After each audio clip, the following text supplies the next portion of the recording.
जय हिंद बच्चों। और भाई साहब पेपर जो हुआ है ना, वो फिर चाहे मैथ्स का हो फिर चाहे गैट का, मजा आ गई। मजा आ गई मतलब सीरियसली एकदम रिकॉर्ड तोड़ सफलता के साथ। इसलिए क्योंकि पेपर में जो हम लोगों ने पढ़ाया था, अगर आप सिर्फ यूट्यूब पे पेपर लीक सीरीज देखते हैं या लास्ट लाइव देखते हैं मेरा, भाई 6 घंटा लगातार अकेले मैंने पढ़ाया और फिर 4 घंटा तुषार सर ने।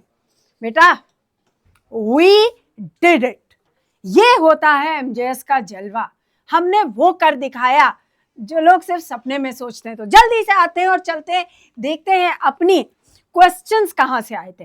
पहली चीज तो बात होती है कि भाई क्वेश्चन आया कहां से था। मैंने कहा था पीक्यूआरएस आ सकता है। पीक्यूआरएस दो तरीके से आ सकता है। एक तो आएगा आपका पीक्यूआरएस यहां से, यानी सिंपल वाले, जहां पे सिंपल आपको वर्ड्स मिलते हैं, सिंपल शॉर्ट सेंटेंस, और आपका पीक्यूआरएस, और कहीं कहीं होता है सेंटेंस पीक्यूआरएस। तुम्हारे में दोनों आ गए, 5 वो 5 ये। प्रोसेस रिपीट हुआ, सेगमेंट रिपीट हुआ, और चूंकि तुम यानी मेरे बच्चे रेडी थे इसलिए चीजें आसान हुई। क्वेश्चन जल्दी से देखते हैं। बहुत बहुत हलवा क्वेश्चन था। आंसर आपको यहाँ पे दिख रहा होगा, जो रेड से पूरा मार्क है वो है हमारा करेक्ट आंसर। जहां टिक लगा हो या कहीं और कोई चिन्ह हो तो उसको आंसर मत समझना। जो आंसर रेड से गोला किया हुआ है वो है सही आंसर। अगर हम क्वेश्चन देखें और हमारे ऑप्शंस, बहुत सिंपल था ये वाला सेगमेंट। आपको मिल रहा है आर से। आर से स्टार्ट करते हैं तो moral lessons that are relevant even for adults. पी पे आते हैं एडल्ट्स ऑफ चिल्ड्रन। कोई सेंस बन रहा है? नहीं बन रहा है। बिल्कुल आराम से एकदम सिंप्लीफाइड तरीके से क्वेश्चन किया जा सकता था मेरे बच्चों द्वारा, इसलिए क्योंकि बच्चों ने बहुत अच्छे से प्रैक्टिस कर रखा है। तो ये जो कॉम्बो था ये नहीं बन रहा, कैंसिल। उसके बाद आते हैं एक और आरपी, वो है यहाँ पे, पहला कैंसिल हुआ तो दूसरा पक्का कैंसिल हो जाएगा। फिर आता है हमारा क्यूएस। क्यूएस दोनों जगह था। क्यूएस पहला वाला दे रहा है वेरस ट्रेडिशनल फेरी टेल्स। क्या हम वेरस से सेंटेंस स्टार्ट कर सकते हैं? हाँ, मैंने ये चीज बता रखा है कि चाहे डिस्कोर्स मार्कर्स हो या कंजंक्शन या प्रीपोजिशन, हम उसे सेंटेंस स्टार्ट कर सकते हैं। तो आपका यहां से आ गया, ठीक है। फिर आया एस, वर्ड डिजाइन। तो traditional fairy tales were designed. Subject verb agreement match कर रहा है, बिल्कुल सही। Were designed for the entertainment. और आते हैं for the entertainment moral lessons. कोई सेंस बना? जो बच्चे मुझसे लगातार पढ़ चुके हैं, कहाँ पढ़े भैया, चाहे पेपर लीक सीरीज हो चाहे लास्ट लाइव हो, इधर जो लगातार गैट टीम ने लाइव किया है, आखिरी वाला देखिएगा, उसी में आपको समझ में आ जाएगा। डिट्टो इसी तरह के क्वेश्चंस प्रैक्टिस किए। प्लस जो भाई बच्चे हमारे ऑनलाइन ऑफलाइन के मॉक में, तो तुमने ये सब किया ही है। तो भाई एस और आर ये कॉम्बो नहीं बैठ रहा है। जबकि अगर हम एस और पी देखें, entertainment of children, they also contain deeply embedded moral lessons that are relevant even for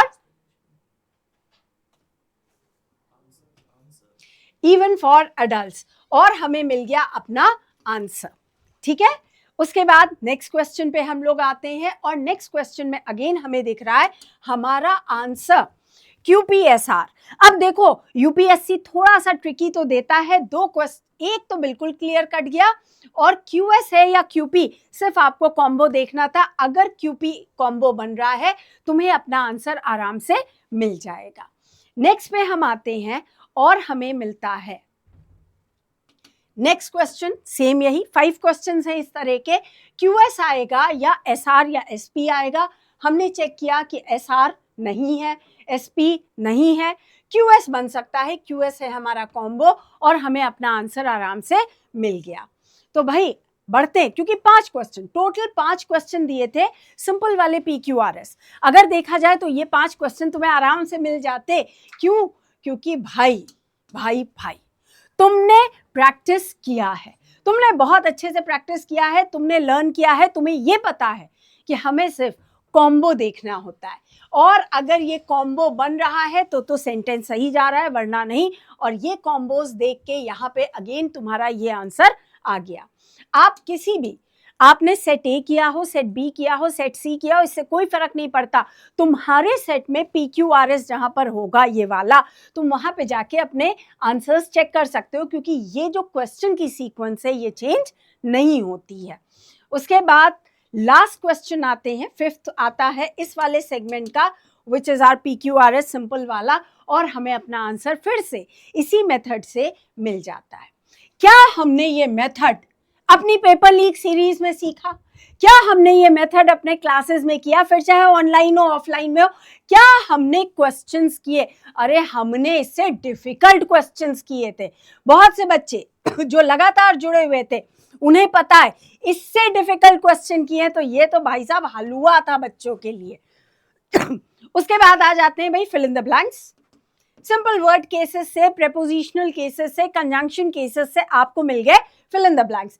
5 यहां भी केसेस मिल गए, बहुत सिंपल सा था। It does not look like he is going, और क्या आएगा आंसर?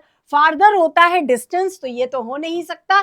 फर्दर और एनी फर्दर, इसमें बच्चे हो सकता है थोड़े से कंफ्यूज हो, लेकिन अगर आप थोड़ा दिमाग लगाओगे तो दैन व्हाट यहाँ दे रखा है, इसलिए हम यहाँ पे एनी फर्दर करेंगे और हमें आंसर अपना आराम से मिल जाएगा। उसके बाद आते हैं हाँ क्वेश्चन नंबर 7। क्वेश्चन नंबर 7 हो सकता है कुछ बच्चों के लिए थोड़ा सा डिफिकल्ट हुआ हो, थोड़ा सा इसलिए क्योंकि अब की ना यूपीएससी, मैंने हमेशा कहा है, थोड़ा बहुत खेलता है। यहाँ पे आपको दिखा अमंग और आपको दिखा अमंगस्ट। हमें अच्छे से मालूम है 2 के लिए बिटवीन होता है, 2 से अधिक के लिए अमंग और अमंगस्ट होता है, और यहाँ पे दे रखा ऑल द कंफ्यूजन, और साथ में अमिट और अमिट्स दे रखा है। अगर आप चेक करते हैं कहीं भी तो अमिट एंड अमिट्स सेम मीनिंग रखते हैं। मैंने यूज किया अमिट्स, रीजन बहुत मेरे पास सिंपल है, क्योंकि आपकी फॉर्मल लैंग्वेज में, लिटरली लैंग्वेज की अगर हम लिटरल मीनिंग की भी बात करें, और लिटरेरी लैंग्वेज यानी जो लैंग्वेज आपके लिटरेचर के हिसाब से यूज होती है, जो फॉर्मल होती है, उसमें हम लोग अमिट्स यूज करते हैं, ना कि अमिट, और इसीलिए हम लोगों ने इसको आंसर चूज किया है। बट इस वाले क्वेश्चन के साथ में मेरी अपनी एडवाइस है इस वाले, ठीक, कि आपको ये क्वेश्चन, अगर आपकी इंग्लिश बहुत स्ट्रांग नहीं है तो आप ड्रॉप कर सकते थे, कोई ऐसी बात नहीं थी। उसके बाद नेक्स्ट वाला भाई साहब हलवा हलवा हलवा क्वेश्चन, मतलब इसमें तो कुछ सोचना ही नहीं है। सर्जन कैसा है? सर्जन भैया एक स्पेशलाइज्ड सर्जन है। सर्जन होता है हमारा नाउन, स्पेशलाइज्ड हो जाता है एडजेक्टिव, और नाउन को कौन डिस्क्राइब करता है? हमारा एडजेक्टिव करता है। भाई इतना हलवा क्वेश्चन, जिन बच्चों ने मेरे साथ पार्ट्स ऑफ स्पीच किया है वो इस क्वेश्चन को कभी भी गलत नहीं कर सकते। और ये वाला तो भाई भाई भाई कट कॉपी पेस्ट PDF से आया है भाई, वही PDF जो पेपर लीक सीरीज में आपको दी गई है, वही PDF जो मेरा आखिरी लाइव था 6 घंटे का। 6 घंटे मैंने लिया, 4 घंटे तुषार सर ने, वो लाइव देख लो, सेम ये क्वेश्चन है। लेस होता है अनकाउंटेबल के साथ, फ्यूअर होता है काउंटेबल के साथ, और यहाँ पे 30 स्टूडेंट्स है, फ्यूअर आ जाएगा, बस हो गया आपका काम। लास्ट ये वाला क्वेश्चन 5th का, इस वाले फिल इन द ब्लैंक्स का ये last part, which is stationary cases. Simple सा क्वेश्चन था। स्टेशनरी का मतलब सबको मालूम है, स्टेशनरी होता है पेन, पेपर, कॉपी इत्यादि। ये हो नहीं सकता, ये तुम्हें पता था। उसके बाद आता है stranded. There are many stationed, नहीं ये क्वेश्चन जरा सा ये गलत लगा दिया गया है, इसको कैंसिल करो, और ये आंसर स्टेशनड पे नहीं आएगा, ये आंसर आएगा स्ट्रैंडेड पे। स्ट्रैंडेड मतलब जो इधर उधर छूट गया है, इधर उधर भटक गया है, तो स्ट्रैंडेड। ये जो वर्ड्स है आपको अगेन PDF में मिलेंगे। हमारी कौन सी PDF भाई? वर्ड मीनिंग्स मैंने करवाए थे, और उसमें ये भी बताया था कि जो ऑप्शंस है उनको भी एक बार पढ़ लेना, तुम्हें ये ऑप्शंस आराम से मिल जाएंगे। बढ़ते हैं अपने नेक्स्ट सेगमेंट की तरफ, which is मैंने कहा था कि डिस्कोर्स मार्कर आ सकता है। भाई साहब बहुत से टीचर्स का कहना था डिस्कोर्स मार्कर ये एनडीए में कब आता? भाई 10 क्वेश्चन है डिस्कोर्स मार्कर के, आखिरी लाइव देखना भाई, पेपर लीक सीरीज देखना, क्वेश्चन वहीं से आया है। लोगों का कहना था आता नहीं है, आ गया, और 1-2 क्वेश्चन नहीं, सीधे 10 क्वेश्चन मुंह पे फेंक के मारे यूपीएससी ने। पर हमारा बच्चा तो फुल्ली प्रिपेयर्ड था। क्यों? क्योंकि हमने तो किया है, हमने करवाया है, तो हमारा बच्चा आराम से कर लेगा। पहले वाले का आंसर आपको मिल जाता है मीनवाइल, ठीक। I can't be bothered to tell him what I think meanwhile, ठीक। इसके अलावा तो मीनवाइल आपका आ गया आराम से आंसर। उसके बाद आता है इफ द रेफरी, तो as regards the referee, as regards if the referee points his fingers, this indicates that someone has done something wrong. On the contrary, if the referee, जहां जहां पे कुछ थोड़े से मिस्टेक्स हुए हैं वो मैं करेक्ट करवाती जा रही हूं, जो मैं करवाऊं उसी को फाइनल मानेंगे आप लोग, ठीक। ये सेम ऑन द कॉन्ट्ररी मतलब ऑन द ऑपोजिट, सबको याद है, ये मैंने आप लोगों को पढ़ाया था। तो फिल इन द ब्लैंक्स में आप ये करोगे, एज रिगार्ड्स नहीं करेंगे। उसके बाद आता है have you been to the social local library yet, all the same. Incidentally have you been to the local library yet, incidentally word भी हम लोगों ने करा हुआ है, एडवर्ब केस है और आप आराम से यहाँ पे मार्क कर सकते थे। उसके बाद आ गया आपका to a large extent women are healthier and are living longer, to a large extent हम लोगों ने अपने बहुत से केसेस में यूज़ किया है। इनफैक्ट अगर हम PYQs उठा के देखते हैं तो एरर डिटेक्शन में, सेंटेंस इंप्रूवमेंट में आपको इस तरह के शब्द आराम से मिल सकते हैं, तो ये भी आप कर सकते थे। उसके बाद आता है the difference is that I have been fortunate to find, और आगे आपको मिल रहा है that I love and dash I am getting paid reasonably for it. तो दो स्टेटमेंट है, दोनों को जोड़ा जा रहा है, इसलिए हम क्या यूज करते हैं, व्हाट इज मोर।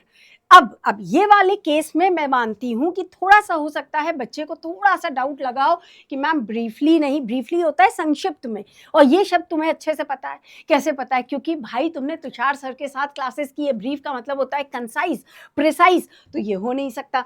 इसलिए what is more, broadly speaking मतलब जनरली स्पीकिंग की बात हो जाती है, तो व्हाट इज मोर आप लगा सकते थे। लेकिन मैं मानती हूँ कि इस क्वेश्चन में थोड़ा सा दिल धड़कता हो सकता है, ये क्वेश्चन कुछ बच्चे छोड़े, कोई ऐसी बात नहीं। और ये तो भाई सारे सारे सारे सारे मेरे सारे बच्चे करके आएंगे, क्योंकि ये क्वेश्चन तो डिट्टो भाई साहब आया है। पीडीएफ उठाइए भाई साहब और देख लीजिए।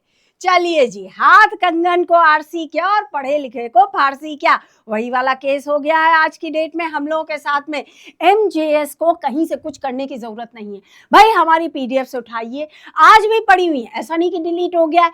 हमारे जितने वीडियोस हैं वो भी पढ़ें और आपको क्वेश्चंस दिख जाएंगे कट टू कट। उसके बाद आता है एज पर रिपोर्ट्स, ये तो खैर आसान था, ये मेरे ख्याल से बहुत से बच्चे बहुत आराम से कर सकते थे। और in that case you needed to, क्योंकि यहाँ पे एक केस बताया जा रहा है किसी की मेडिकल कंडीशन, ये भी आराम से हो सकता था। देखो कुछ क्वेश्चंस है जो हलवा क्वेश्चंस होते हैं, जो हर बच्चा कर लेगा। उसके बाद नोटेबली, क्योंकि यहाँ कुछ नोट करने की बात हो रही है, तो ये भी हो सकता था, बट हो सकता है इस वाले में कुछ बच्चे पर्टिकुलरली को टिक करें, कोई ऐसी बात नहीं, अगर एक क्वेश्चन रॉन्ग भी होता है कोई फर्क नहीं है।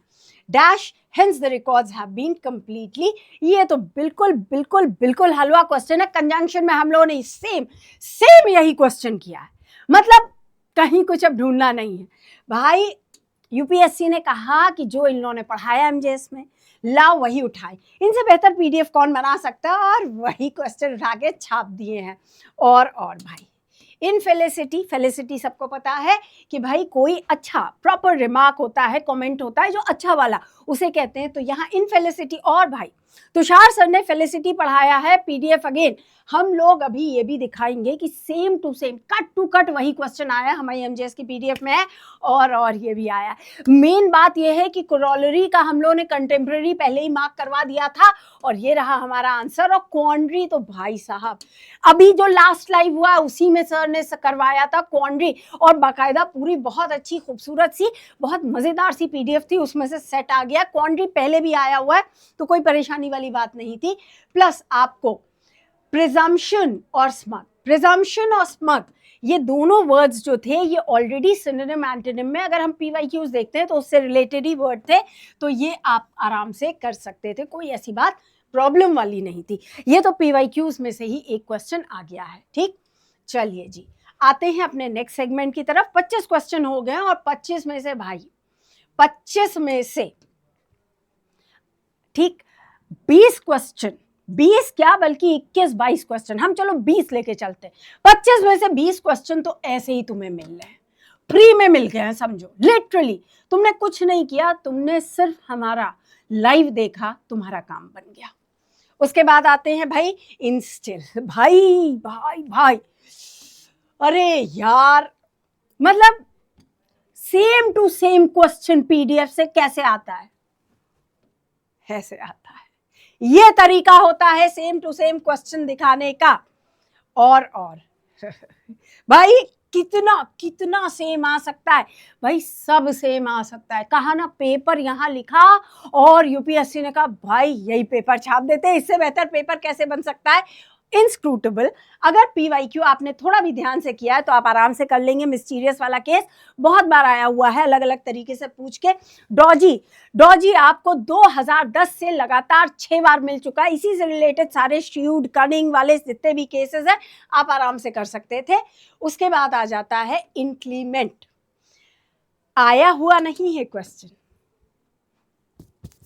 हमारी पीडीएफ में है भाई, ये पक्का बता दे। हमारी पीडीएफ में सब है boss, everything is there, nothing here and there. हाँ भाई, अब आते हैं वो वाला पीक्यूआरएस जो दिल को धुक धुक धुक धुक करता है।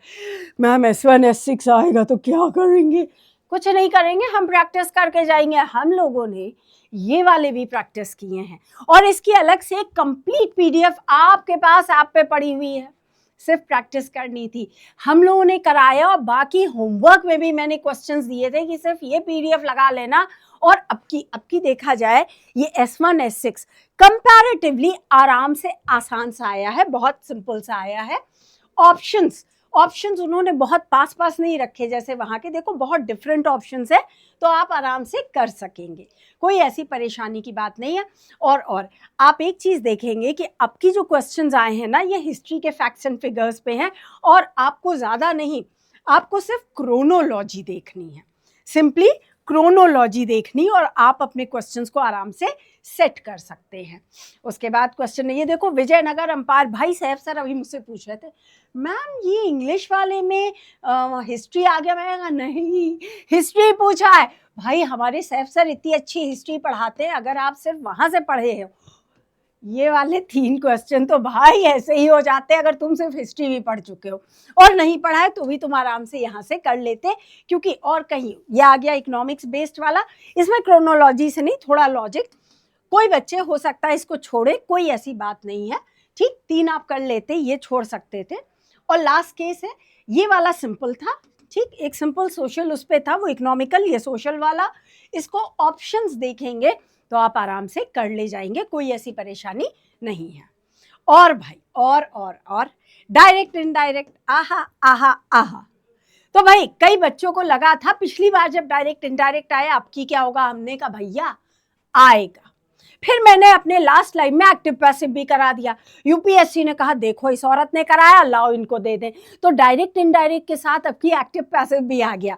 बहुत सिंपल ऑप्शन दिए भाई, हलवा टाइप के, डायरेक्ट टू इनडायरेक्ट, और अब की इनडायरेक्ट टू डायरेक्ट या पैसिव टू एक्टिव नहीं दिया, जबकि हमने तो वो भी करा दिया, हम लोगों ने सब करा दिया था। तो यहाँ पे सिंपल सा था भाई, हमें चेंज करना होता है। हम लोगों ने देखा सेट टू, तो आपका आंसर किससे आता है? टोल टू पे आता है, सबको मालूम है। Ayushi told, Ayushi told, Ayushi told, तो told the group, told the group, told the group, told the group. आज द ग्रुप कुछ हो नहीं सकता, इंट्रोगेटिव है नहीं। द दे हैड इनफ, बस इसमें थोड़ा सा खेल किया था। और मेरी वो पीडीएफ देख लेना, हैड वाली देख लेना, जहां पे ये पार्ट मैंने स्पेशली एक्सप्लेन किया है, करवाया था, सेम क्वेश्चन तुमको करवाया था। बस भैया, हे प्रभु हे महादेव, सेम क्वेश्चन आ गया, मेरे बच्चे पार हो गए, बाकी तो सब ऐसे दुनियादारी है। उसके बाद यहाँ भी सिंपल सा था, एक्सक्लेमेटरी, मैंने कहा था इंपेरेटिव एक्सक्लेमेटरी आएगा, देख लेना, सिंपली आपको टेंस बदलना था, काम बन गया। और तीसरा क्वेश्चन भी भैया इंट्रोगेटिव आया, सारे करके बैठे हो ना, कहाँ से कुछ भी एक भी क्वेश्चन कहीं से इधर से उधर जाएगा नहीं। और अभी तक in the history of India active passive नहीं आया, पर हमने कराया। हमने इसलिए कराया क्योंकि भाई बच्चों ने, मैम अगर आ जाओ, मैं अरे लो भाई करते हैं लाइव। आप लगातार अगर आप देख रहे हैं, चाहे पेपर लीक सीरीज हो, चाहे लास्ट लाइव जो हमारा हुआ है, जो आपका महापाठशाला हुई है, सेम सेम इस तरह के क्वेश्चंस आपको मिले कि नहीं। डबल केसेस थे, बाई देखना था, आपके टेंस को आपकी नहीं बदलना था, ये मैंने अलग से रूल लिखवा दिया था। तुम्हारे 2 क्वेश्चन, 3 वहां, 2 यहाँ, 5 के 5 क्वेश्चन डिट्टो डिट्टो डिट्टो। भाई साहब यहां से उठाया, यहां छाप दिया, खत्म, कुछ नहीं किया। फिर आते हैं भाई, अब की थोड़ा सा पेड वर्ड्स को अलग तरीके से खेला गया। अलग तरीके से इसलिए क्योंकि वर्ड सेम सेम नहीं दिए गए, ठीक। जैसे इफेक्ट और अफेक्ट वाले या प्रिंसिपल और प्रिंसिपल वाले दिए गए थे, वर्ड चेंज दिखाए और उनके मीनिंग क्या हो सकते हैं वो पास पास दिखाए। अगेन हम लोगों ने सेल्डम एंड ऑफन दोनों कर रखे हैं, एकदम क्लियर था। इसका मतलब हार्डली, हार्डली, स्केर्सली, रेयरली वाला रूल मैंने कराया था अपने लाइफ में। और ऑफन का मतलब होता है बार बार। हो गया अपना आंसर तैयार। और फिर ओवरव्यू एंड रिव्यू, ये वाला भी सेम क्वेश्चन हम लोगों ने अपने पीडीएफ में दे रखे हैं। आपने सिंपली वो पीडीएफ डाउनलोड करके देखा होता, तुम्हें डिट्टो डिट्टो यही क्वेश्चन मिलता, बिल्कुल मीनिंग और सिनोनिम एंटोनिम सबके साथ में दिया गया था। ओवरकम एंड सक्सीड तो भाई बहुत हलवा क्वेश्चन था, इसको तो कोई बात ही नहीं है पढ़ने की। ये तो ऑप्शन से देखोगे तुम्हारा आराम से होगा। हाँ, एम्बेड वाला केस आता है, जहां थोड़ा सा कहाँ था, क्योंकि एम्बेड एंड इम्ब्यू के ऑप्शन में यहाँ पे उलट दिया गया था। बस इतना किया, हम लोगों ने पढ़ाया, लेकिन बस थोड़ा सा उलट दिया था, तुमने थोड़ा सा ध्यान लगाना था, तुम्हारा ये क्वेश्चन भी हो जाएगा। अब तुम बताओ भाई, कोई ऐसा केस है जो तुमसे ना हो पाए? क्यों? क्योंकि जो पढ़ाया वही तो आया। और इमेंसिपेट, भाई ये वाला क्वेश्चन तो हम लोग इतनी बार पढ़ा चुके हैं। तुषार सर ने पढ़ाया, वो तो पढ़ाया वो कैब में, उसके पहले याद करो इमेंसिपेट हम लोगों ने सिनोनिम में किया था, तुम आराम से कर सकते थे। इमेंसिपेट का मतलब क्या होता है भैया? लिबरेट करना। यहाँ ऑथराइज लिखा है, ये हो नहीं सकता। यहाँ फ्री नहीं, यहाँ फ्रीडम था। हाँ चलो, ये वाला हो सकता था, लिबरल ये हो नहीं सकता। तो फ्रीडम और लिबरेट हो सकता था, लेकिन आगे एम्पावर लिखा है।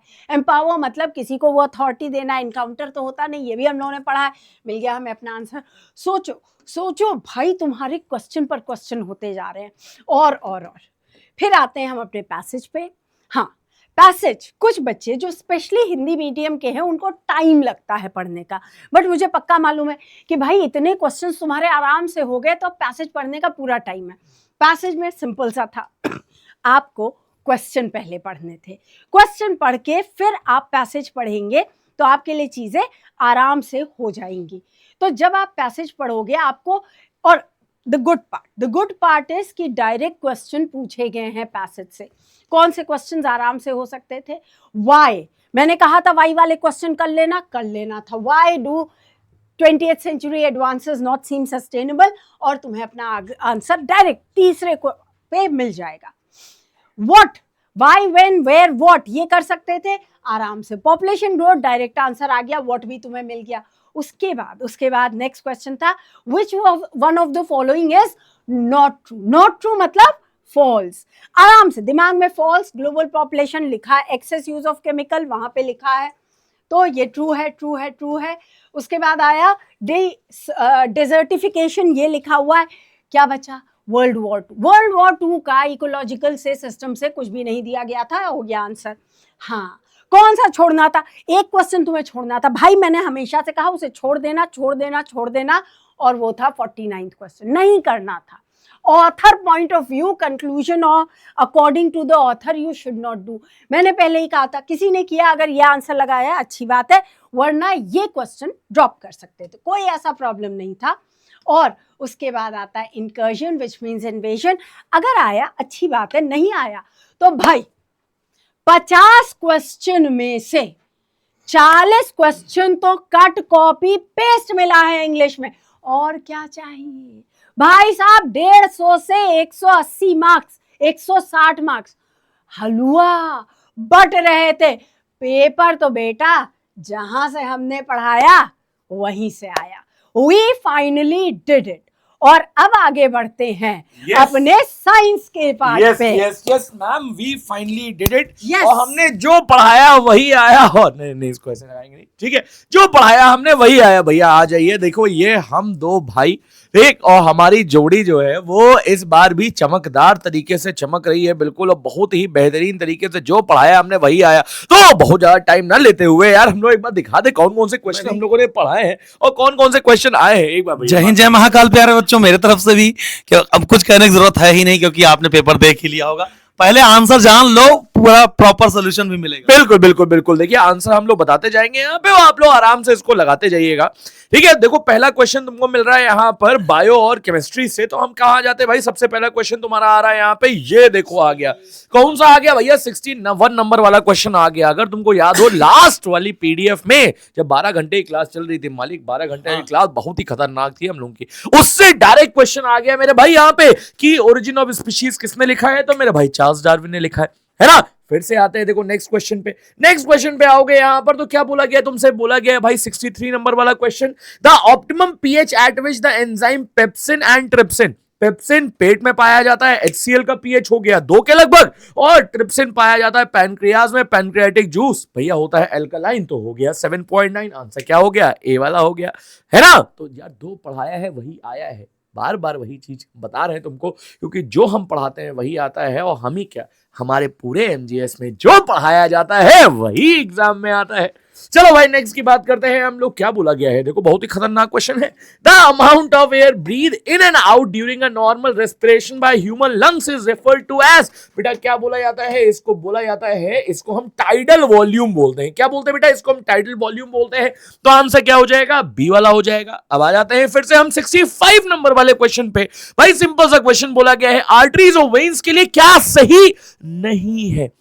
यहीं पर घुमा दिया यूपीएससी ने और बोला है भाई क्या नहीं सही है। अब नहीं सही है, देखो भाई आर्टरी, अब ये तो सही बात है यार। एक ये ऑप्शन देखते हैं हम, बी वाला बोला गया है पल्मोनरी आर्टरी। मेरे भाई एक्सेप्शन है, एक बार नहीं दसियों बार लगातार बार बार बताया है एक ही चीज, और वही चीज आ गया यहां पे कि pulmonary artery always carry oxygenated blood. नहीं मेरे भाई, डी ऑक्सीजनेटेड ब्लड होता है ना। तो मेरी जान ये क्या हो जाएगा? ये गड़बड़ हो जाएगा, और यही पूछा गया तुमसे, नॉट करेक्ट। तो आंसर क्या हो जाएगा? बी वाला। फिर से हम आते हैं यहां पे और नेक्स्ट क्वेश्चन आपके सामने दिया हुआ है, क्या? Identify the function that are controlled by the hind brain of human. भाई पीछे का पार्ट हाइंड ब्रेन का याद है कि नहीं याद है? Cerebellum, medulla oblongata. और मेडुला ऑब्लोंगाटा क्या करता है भैया? इनवॉलेंट्री एक्शन को कंट्रोल करता है, जैसे कि हम बोलते हैं ब्लड प्रेशर हो गया, सलाइवेशन हो गया, वोमिटिंग हो गई, ये सारी चीजें। और जब ये सारी चीजें तुम समझ जाते हो तो भाई याद है ना वो ब्रेन वाला डायग्राम जो तुमको हम पेपर लीक सीरीज में कराए थे, और उसी से डायरेक्ट यहां पे क्वेश्चन आपको सामने देखने को मिल रहा है। चलो भाई नेक्स्ट की बात करते हैं हम लोग, और नेक्स्ट की बात करेंगे मेरे भाई। तो क्या बात है यार, क्या बात है, बहुत ही लीचड़ किस्म का क्वेश्चन आया है ये, और उसको बच्चों ने कहा हुआ, क्या बात है भाई, मजा आ गया।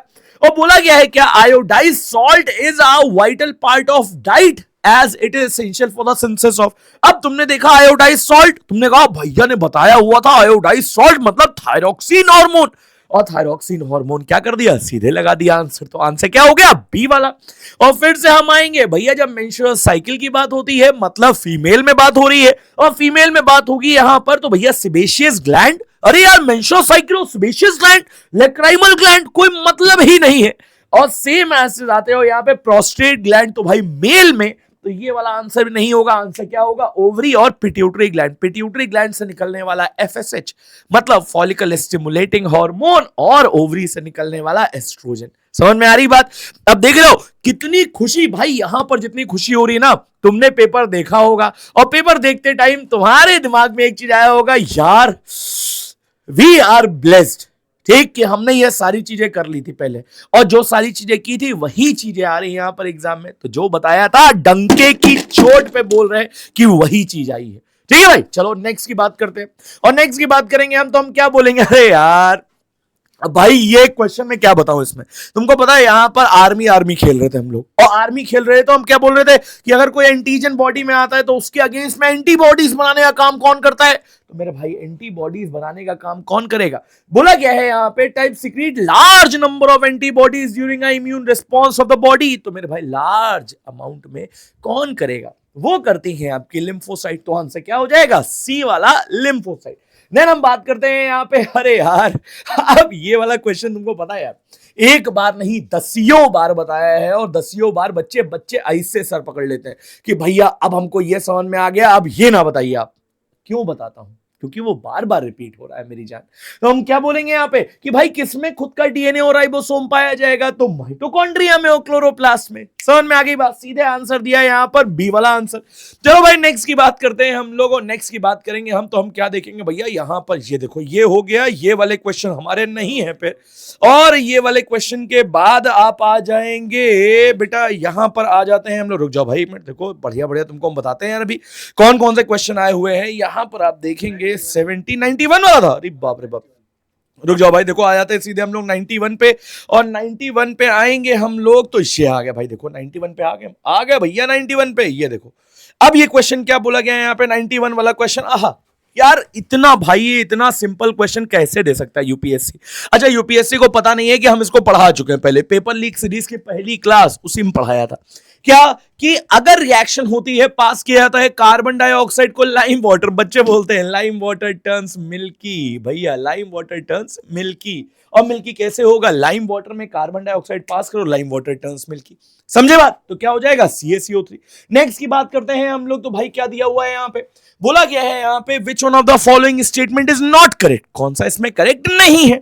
तो क्या देखेंगे हम यहाँ पे, भाई molecular formula plaster of Paris का ये नहीं होता है। क्या होता है? CaSO4.12H2।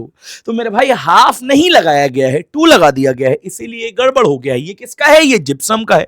एक बार नहीं दसियों बार बताया है, और जो पढ़ाया है वही आया है। समझे बात? चलो नेक्स्ट की बात करते हैं अब यहाँ पे। भाई पेट में, तुमको याद है ना कि बाबू भैया ने बहुत सारा खाना खा लिया था, उसके बाद फिर पेट में बहुत ज्यादा जलन हो रही थी इनके, तो मैंने क्या कहा था, इनको क्या पिलाया जाएगा? तुमने कहा था भैया इनको पिलाया जाएगा मिल्क ऑफ मैग्नीशिया, और वो क्या होता है? एंटासिड होता है। तो हम क्या देखेंगे मेरे भाई, अगर मेडिसिन को यूज किया जा रहा है ट्रीट करने के लिए इनडाइजेशन को, तो बाबू भैया को हुआ इनडाइजेशन, और क्या पिलाया गया? एंटासिड पिलाया गया। चलो भाई देखो नेक्स्ट की बात करते हैं। अब इसको आप देखेंगे, देखो ये वाला क्वेश्चन जो है ना, ये ऐसा क्वेश्चन है जो एकदम से पॉप होके आता है, एकदम से आता है, उसके बाद फिर अब ये पता नहीं कब क्वेश्चन आएगा सीमेंट पे। ठीक, तो क्या आप बोलेंगे यहाँ पे कि विच one of the following is not present in cement? तो मेरे भाई कौन सी चीज प्रेजेंट नहीं होती है? याद करो इंडस्ट्रियल कंपाउंड वाली बात। तो उसमें आपको देखने को मिलता है कि 4Ca.SiO2, ये आपको नहीं देखने को मिलती है। समझ में आ गई बात? चलो भाई देखो अब नेक्स्ट की बात करते हैं हम लोग, और बेहतरीन लाजवाब लल्लन टॉप तरीके से 95 नंबर वाला क्वेश्चन क्या दिया है आपको भाई, बहुत ही ज्यादा घिरी हुई प्रकृति का क्वेश्चन है ये। और कैसे बोला गया है यहाँ पे, सिर्फ पूछा गया तुमसे, बताओ भैया इनमें से कौन सा केमिकल चेंज नहीं है? यूपीएससी कहता है ये फ्री का नंबर है, अब ये भी ना ले पाओ तो बेकार है। और याद करो पहली वाली क्लास पेपर लीक यही बताया था, और बहुत सारे ऑप्शन दिए थे वहां पे, है ना? तो उसी में क्या था, एक मेल्टिंग ऑफ आइस था, जो यहाँ पे फिजिकल, जो केमिकल चेंज नहीं है मेरे भाई, melting of ice the physical change, है ना? चलो नेक्स्ट की बात करते हैं। अब क्या बोला गया है यहाँ पे, बोला गया which of the statement is not correct. अरे बाप रे बाप, बोला फिर नॉट करेक्ट। चलो देखते हैं यहाँ पे क्या बोला गया। हमने तुमको बताया था कि फिजिकल चेंज में कभी भी कॉम्पोजिशन चेंज नहीं होता है। अब नॉट करेक्ट है ना, तो मेरे भाई यही देखो, during a physical change the chemical composition of a molecule changes. मेरे भाई चेंज कैसे हो जाएगा? कोई नया सब्सटेंस थोड़ा बन रहा है, तो आंसर क्या हो जाएगा? यही वाला हो जाएगा। चलो भाई नेक्स्ट की बात करते हैं। क्या बोला गया है हमसे? बोला गया है विच one of the following is not a heterogeneous mixture. NCERT साफ साफ लिखती है, हमने नोट्स में भी लिखाया था, तुमको बताया भी था, पेपर लीक सीरीज में भी कराया था, एमसीक्यू फॉर्म में भी कराया था, टिंडल इफेक्ट वाला इसके साथ में कराया था। तो क्या है, sulphur in carbon disulphide is a homogeneous. समझे बात? और जो टिंडल इफेक्ट शो करता है, समझे बात, सॉरी टिंडल इफेक्ट नहीं शो करता है, समझ में आ गई बात? तो हम क्या बोलेंगे, सल्फर इन कार्बन डाइसल्फाइड। क्या हो जाएगा आंसर? ए वाला हो जाएगा। चलो भाई नेक्स्ट की बात करते हैं, और नेक्स्ट की बात करेंगे हम, तो हम कैसे बोलेंगे यहाँ पे, क्या बोला गया हमसे बोला गया है भाई एटॉमिसिटी बतानी है। अब तुम समझो, अगर तुम नियॉन की बात करोगे, ऐसे देखो, हम ऊपर से ना देख करके चले, या चलो देख ही ले यार, ऊपर से देख लेते हैं एक बार। अगर हम फास्फोरस की बात करेंगे तो ये क्या हो जाएगा मेरे भाई, इसकी होती है P4, है ना? P4S8 होता है, याद है ना, क्राउन वाला स्ट्रक्चर होता है।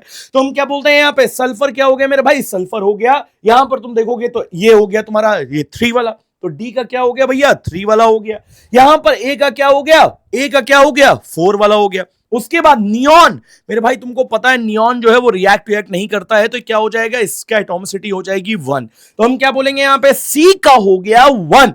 एक मिनट रुक जाओ भाई, सी का हो गया 2 वाला यार, अरे ऑप्शन तो 2 वाला है, ये तो 1 है, तो सी का क्या हो गया 2, और बचा हुआ भैया बी है, तो बी का क्या हो गया 1, तो आंसर क्या हो गया, ए वाला आ गया। चलो भाई नेक्स्ट की बात करते हैं, और नेक्स्ट की बात करोगे, हाँ बहुत ही सिंपल क्वेश्चन याद कराया था मैंने तुमको कि रिडक्शन और ऑक्सीडेशन में क्या होता है, रिडक्शन में हाइड्रोजन ऐड होता है, ऑक्सीजन निकल जाता है, और जिसका रिडक्शन होता है वो ऑक्सीडाइजिंग एजेंट, और जिसका ऑक्सीडेशन होता है वो रिड्यूसिंग एजेंट होता है। तो समझे यहां पे क्या बोला गया, in the following redox reaction which compound is act as reducing agent, तो जिसका ऑक्सीडेशन होगा वही रिड्यूसिंग एजेंट होगा। तो आओ देखो यहां पे N2H4 में ऑक्सीडेशन की 2 कंडीशन है, या तो ऑक्सीजन ऐड हो जाए या तो हाइड्रोजन निकल जाए।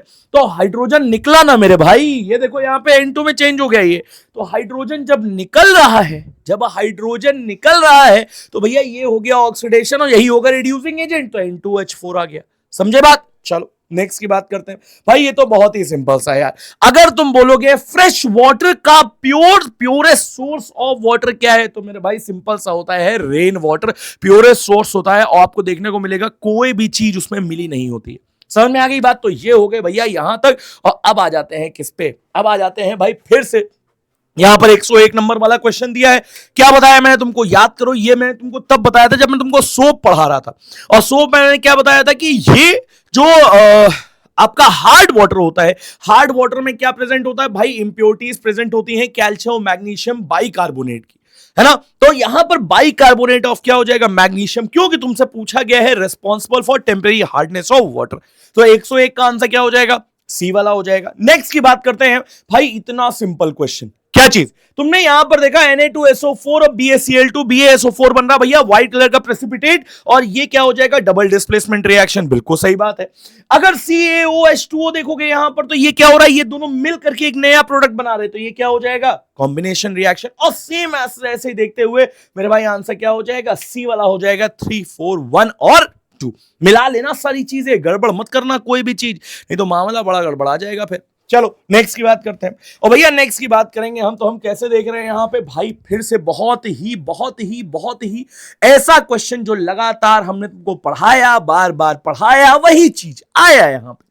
क्या बोल रहे हैं, अब देखो ये जो पेपर लीक सीरीज, ये जो लास्ट वाली क्लास ली गई, क्वेश्चन कराए गए, ये कितने इंपॉर्टेंट थे भाई, वो चीज निकल करके यहां पर आती है। तुमको मैंने डिकम्पोजिशन रिएक्शन पढ़ाई थी, और उससे मैंने तुमको बताया था थर्मल डिकम्पोजिशन, और मेरे भाई यही वाला ऑप्शन लिखा था, यही वाला ऐसी रिएक्शन लिखी थी, और वही तो यहां पर है कि भैया हीट ली जाएगी तो एंडोथर्मिक हो जाएगा। समझे बात? और हम बोलेंगे क्या, हम बोलेंगे यहां पर कि भैया हीट ली गई थर्मल डिकम्पोजिशन में, तो आंसर क्या हो जाएगा, डी वाला।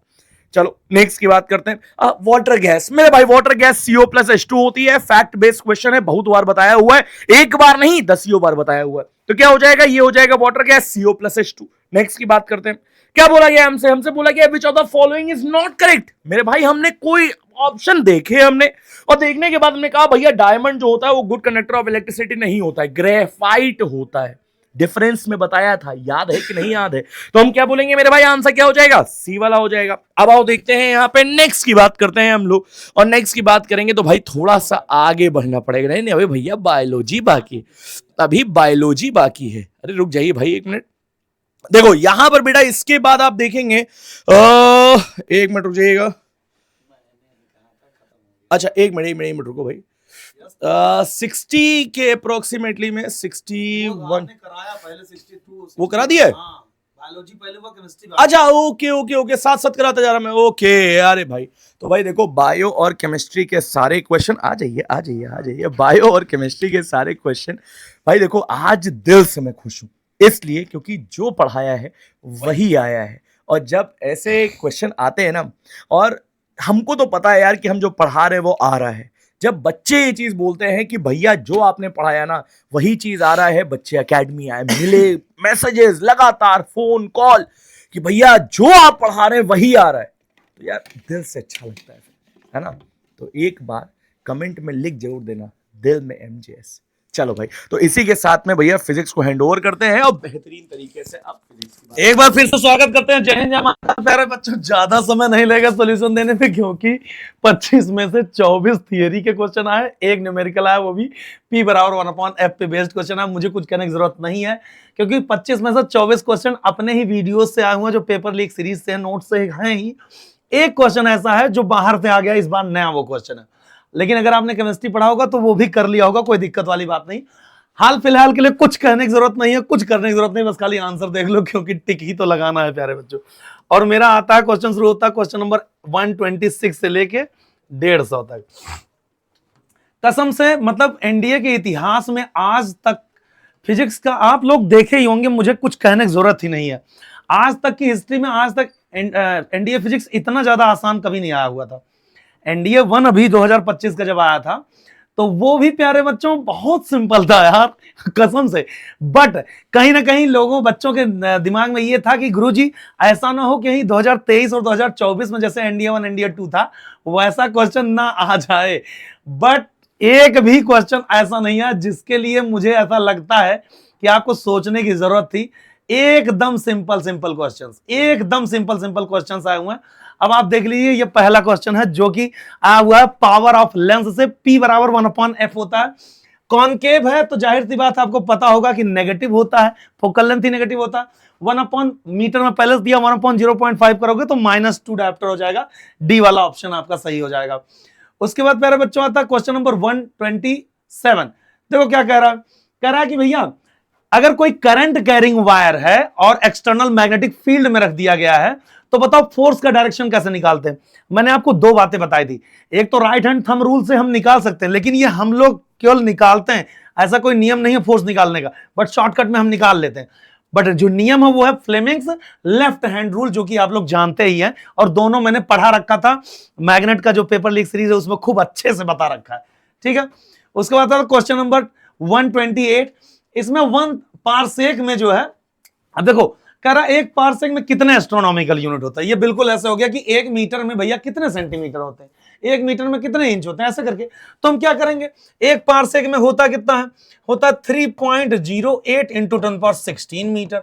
और एक एस्ट्रोनॉमिकल यूनिट जो सूरज और धरती के बीच की दूरी, सन एंड अर्थ के बीच की दूरी, होता है 1.496 इंटू 10⁻11 मीटर। अब ये लगभग 1.5 है, या 3 है तो 2 हो जाएगा, और 10 की घात 11 से काटोगे 10 की घात 5 आ जाएगा। 2 इंटू 10⁻5 यानी कौन सा ऑप्शन हो जाएगा, सी वाला ऑप्शन आ जाएगा। अब ये सिंपल सा न्यूमेरिकल था, इसमें कुछ दिमाग लगाने की जरूरत थी ही नहीं।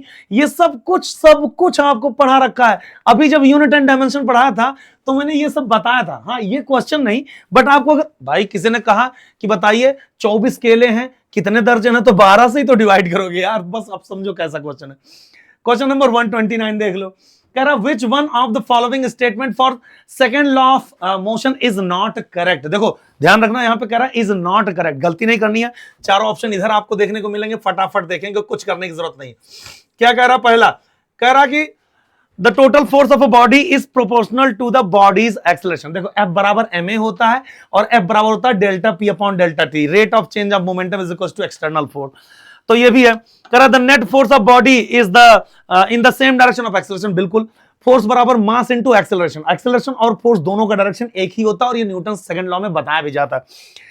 चौथा कहता है the time rate of change of momentum is equal to force. बिल्कुल सही बात है, rate of change of momentum.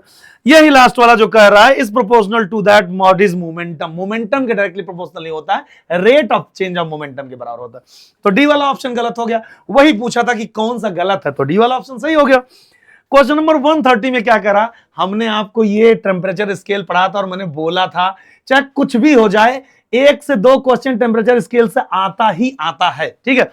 कह रहा है कि अगर 310 केल्विन से 340 केल्विन आप जाते हैं तो बताओ डिग्री सेल्सियस में कितना कन्वर्जन होगा। अब आपको पता है K बराबर होता है C + 273। मतलब K और C में रिलेशन क्या है, ऐड का है, मतलब दोनों का जो अंतर आएगा, डिफरेंस आएगा, वो तो सेम ही होगा। अगर इसको 30 केल्विन बढ़ा रहा हो तो ये भी 30 डिग्री सेल्सियस बढ़ेगा, इसमें कुछ दिमाग लगाने की जरूरत ही नहीं था। तो आंसर आ जाएगा बी वाला। Which one of the following statement for the work done by gravity on a body is not correct? Gravitational force जो होता है, जो गुरुत्वाकर्षण बल होता है, वो एक संरक्षी बल होता है, वो एक कंजर्वेटिव फोर्स होता है, पाथ इंडिपेंडेंट होता है। ये सारी बातें हमने सब कुछ अच्छे से करा था, हमने बोला था कंजर्वेटिव और नॉन कंजर्वेटिव से एक क्वेश्चन पक्का आएगा ही आएगा। और वर्क पावर एंड एनर्जी जब हमने पढ़ा था, अभी मैं आपको सब कुछ सबूत के तौर पे दूंगा, कुछ देने की जरूरत है, तुम्हें ऑलरेडी पता है यार। Work done is independent path followed by the body, बिल्कुल सही बात है। करा कि work done depends only upon the vertical distance, बिल्कुल सही बात है, क्योंकि ग्रेविटेशनल फोर्स क्या होता है, वर्टिकल होता है, तो डिस्प्लेसमेंट भी वही हम लेते हैं, ठीक है। करा work done depends on the path followed by body, ऐसा हो ही नहीं सकता, क्योंकि केवल नॉन कंजर्वेटिव फोर्स होते हैं जो पाथ को फॉलो करते हैं, क्योंकि वहां एनर्जी लॉस होता है। कंजर्वेटिव फोर्स की तरह जो वर्क डन होता है वो क्या होता है, पोटेंशियल एनर्जी के फॉर्म में सेव हो जाता है। और ये बातें हमने खूब कई बार करी है, मतलब ये ऐसे क्वेश्चंस हैं हमने लगभग 10-10 12-12 बार रिपीट किया है। बच्चे गुस्सा करते थे मॉक में कि सर इतना सिंपल सिंपल आप दे रहे हैं, बट मैंने उनसे कहा था देखो सिंपल और टफ दोनों का कंबाइन लेके चलना है, क्योंकि अगर 2023-24 आ गया तो वैसा क्वेश्चन आ गया तो टफ वाले काम आएंगे, ऐसे क्वेश्चन आ गया तो सिंपल वाले काम आ गए, ये आ ही गए हैं। और इतना ज्यादा मतलब सिंपल पेपर आएगा मैंने कभी एक्सपेक्ट नहीं किया था, तुम लोगों ने भी नहीं किया था, मुझे पता है ये बात। अच्छा, उसके बाद क्वेश्चन नंबर आता है 132, कह रहा which one among the following statement is correct, कौन सा करेक्ट है। Pressure has magnitude as well as direction. अब देखो प्रेशर के पास डायरेक्शन तो होता नहीं, ये बात सबको पता होना चाहिए। As we go deeper in the liquid the pressure decreases, हम जितना ज्यादा गहराई पे जाते हैं प्रेशर बढ़ता, पी बराबर रो जी इंटू एच होता है, डेप्थ बढ़ेगा तो प्रेशर बढ़ेगा, तो ये भी गलत होगा। Action and reaction forces act on the same object, अब मेरी बात ध्यान सुनना। उसके बाद क्या कह रहा, pascal and newton per metre square represent the same unit. अब एक पास्कल में होता है 1.01 into 10⁵ newton per metre square, तो दोनों बराबर नहीं है, इस बात को ध्यान रखना। और एक साथ ये भी बता दे रहा हूं, एक्शन एंड रिएक्शन फोर्सेस हमेशा क्या होता है, सेम बॉडी पे नहीं लगता है, अलग अलग बॉडी पे लगता है। ये देखो मैं ऐसे, तो यहां पे मैं मार रहा हूं, ये देखो ये एक्शन और ये रिएक्शन, तो ये भी सही हो सकता है, मतलब कह रहा कि इज करेक्ट, तो ये तो गलत है ही सही। बस ये है, ये दोनों यूनिट की वैल्यू नहीं सेम है, लेकिन दोनों एक ही चीज का यूनिट है। प्रेशर ये भी मेजर करता है, प्रेशर ये भी मेजर करता है, तो डी वाला ऑप्शन आपका सही हो जाएगा। ये वाले में दो आंसर है, अब बहुत सारे बच्चे कंफ्यूज हो रहे होंगे। विच one of the following wavelength, मैंने ये बोला भी था यार, और मैं बताऊं ये वाला ये प्रीवियस ईयर क्वेश्चन रिपीट हुआ, दूसरी बार रिपीट हुआ। जो एक्सरे का वेवलेंथ होता है वो 0.01 नैनोमीटर से लेकर के 10 नैनोमीटर के बीच में होता है, और उनके बीच में 1 नैनोमीटर भी आएगा, 10 नैनोमीटर भी आएगा, दोनों में से आपको जो मर्जी हो आंसर लगा दीजिए, कोई दिक्कत वाला नहीं है। पिछली बार जब पीवाईक्यू आया था तब ऑप्शन केवल ये 10 नैनोमीटर था और यही सही भी था, ठीक है। अगला क्वेश्चन क्या कहता है, a telescope compare to the eyepiece lens the objective lens. देखो जब माइक्रोस्कोप पढ़ा था, कंपाउंड माइक्रोस्कोप में ऑब्जेक्टिव लेंस का फोकल लेंथ क्या होता है, आईपीस लेंस से छोटा होता है, आईपीस लेंस का ज्यादा होता है। लेकिन टेलीस्कोप में ऑब्जेक्टिव लेंस का फोकल लेंथ बड़ा होता है, आईपीस का छोटा होता है, तो ये लार्जर हो जाएगा, कोई दिक्कत वाली बात ही नहीं। ये सब इतना ज्यादा टुच्चे क्वेश्चन है कि हम लोगों को कुछ भी करने की जरूरत नहीं थी भाई। और ये बताओ प्लांक्स कांस्टेंट, ये मैंने रटा रखा है, E बराबर एच न्यू या एच एफ, एफ फ्रीक्वेंसी है, एच प्लांक्स कांस्टेंट है। इसका डायमेंशनल फार्मूला हमने हर कम से कम नहीं तो 300 बार बताया था, एंगुलर मोमेंटम के बराबर एंगुलर मोमेंटम। और मैंने डायमेंशनल फार्मूला ये ग्रुप लिखवा रखा था कि इनका सेम होता है, इनका सेम होता है, इनका सेम होता है, उसमें भी कम से कम 50 बार आपने किया होगा, ठीक है। तो एंगुलर मोमेंटम हो गया। अब आगे आता है क्वेश्चन नंबर, मतलब कि मैं ये कह रहा हूं कि जो बच्चे भी थोड़ा सा भी पढ़ के गए होंगे ना, बहुत अच्छे से करके आए होंगे यार, तुम्हें ज्यादा पढ़ने की जरूरत थी ही नहीं, इसमें पेपर ऐसा आ गया। और अभी तक जितने बच्चों से बात हुई है सब लोगों का यही कहना, मैक्सिमम बच्चे कहना सर 23 क्वेश्चन सही करके आए हैं, 2 क्वेश्चन में गलतियां की हैं बच्चे, वो मैं बताऊंगा अभी कहां कहां गलतियां की हैं। कह रहा the work done by the force acting on the object is zero. जानते हो फोर्स के द्वारा वर्क डन कब कब जीरो हो सकता है, या तो नेट फोर्स ही जीरो हो, या तो डिस्प्लेसमेंट ही जीरो हो, या तो फोर्स और डिस्प्लेसमेंट के बीच का एंगल 90 डिग्री हो। तो यहां पे क्या है, 90 डिग्री वाला ऑप्शन हम चूज करेंगे, बाकी सब तो सही है, यहीं पे जीरो होगा, तो ये सी वाला ऑप्शन सही हो गया। उसके बाद कह रहा the magnetic field inside a current carrying long very long solenoid. मैंने बोला था मैग्नेट में 2 सबसे ज्यादा इंपॉर्टेंट है, कौन सा, करंट कैरिंग सर्कुलर लूप के सेंटर पे मैग्नेटिक फील्ड पूछता है, और सोलेनॉइड से क्वेश्चन तो पक्का फिक्स था। मैंने बोला था कहीं से आए चाहे ना आए सोलेनॉइड पढ़ लेना, सोलेनॉइड पढ़ लेना। और लंबी सोलेनॉइड जो होता है बार मैग्नेट की तरह बिहेव करता है, उसके सेंटर पे मैग्नेटिक फील्ड होता है यूनिफॉर्म। 50 बार डिस्कस किया गया और लगभग 4-5 बार सेम क्वेश्चन। और मैग्नेट जो पढ़ा है वो तुम खुद जाके देख लो, वहां पे पढ़ा रखा है, तुम जानते हो, मुझे बताने की जरूरत ही नहीं। which question number 138 करा, which one of the following instrument can be used to measure the -250 degree -250 degree Celsius temperature. ये बहुत लो टेम्परेचर होता है। और मैं आपको बता दूं, हालांकि ये मैंने नहीं पढ़ा था, ईमानदारी से एक्सेप्ट कर रहा हूं मैं ये, लेकिन कोई बच्चा देखेगा तो जान जाएगा, इतना कम टेम्परेचर पर केवल एक ही चीज है जो लिक्विड फॉर्म में रहता है, वो होता है अल्कोहल, जो प्योर अल्कोहल होता है। तो by using alcohol based thermometer होता है, इसका आंसर है बेटा, ठीक है। बाकी कोई दिक्कत नहीं, अगर एक क्वेश्चन छोड़ दिया आपने यार, अगर आपने 25 में से 23 क्वेश्चन सही किया है तो ठीक है ना, 92 नंबर, 92 नंबर आ गया आपका। अगला क्या क्वेश्चन करा, 139 करा, the quantity of heat to change the unit mass of substance. देखो छोड़ो, वो सब पढ़ने की जरूरत नहीं। कह रहा है 1 ग्राम सब्सटेंस को लिक्विड से वेपर में चेंज करने के लिए जो अमाउंट ऑफ हीट एनर्जी की जरूरत होती है उसको क्या कहते हैं, ये डेफिनेशन है लेटेंट हीट का, स्पेसिफिक लेटेंट हीट का डेफिनेशन है। जब भी हम लोग क्या चेंज करते हैं, स्टेट चेंज करते हैं, तो 1 ग्राम का स्टेट चेंज करने के लिए जितना भी अमाउंट ऑफ हीट की जरूरत पड़ती है उसी को कहते हैं लेटेंट हीट, ठीक है। क्वेश्चन नंबर 140 क्या करा, the temperature at which the vapour pressure of liquid in an open vessel becomes equal to the atmospheric pressure is called boiling point. ये भी एक डेफिनेशन है, कक्षा 9 क्लास 9th के बच्चे ये डेफिनेशन रटते हैं।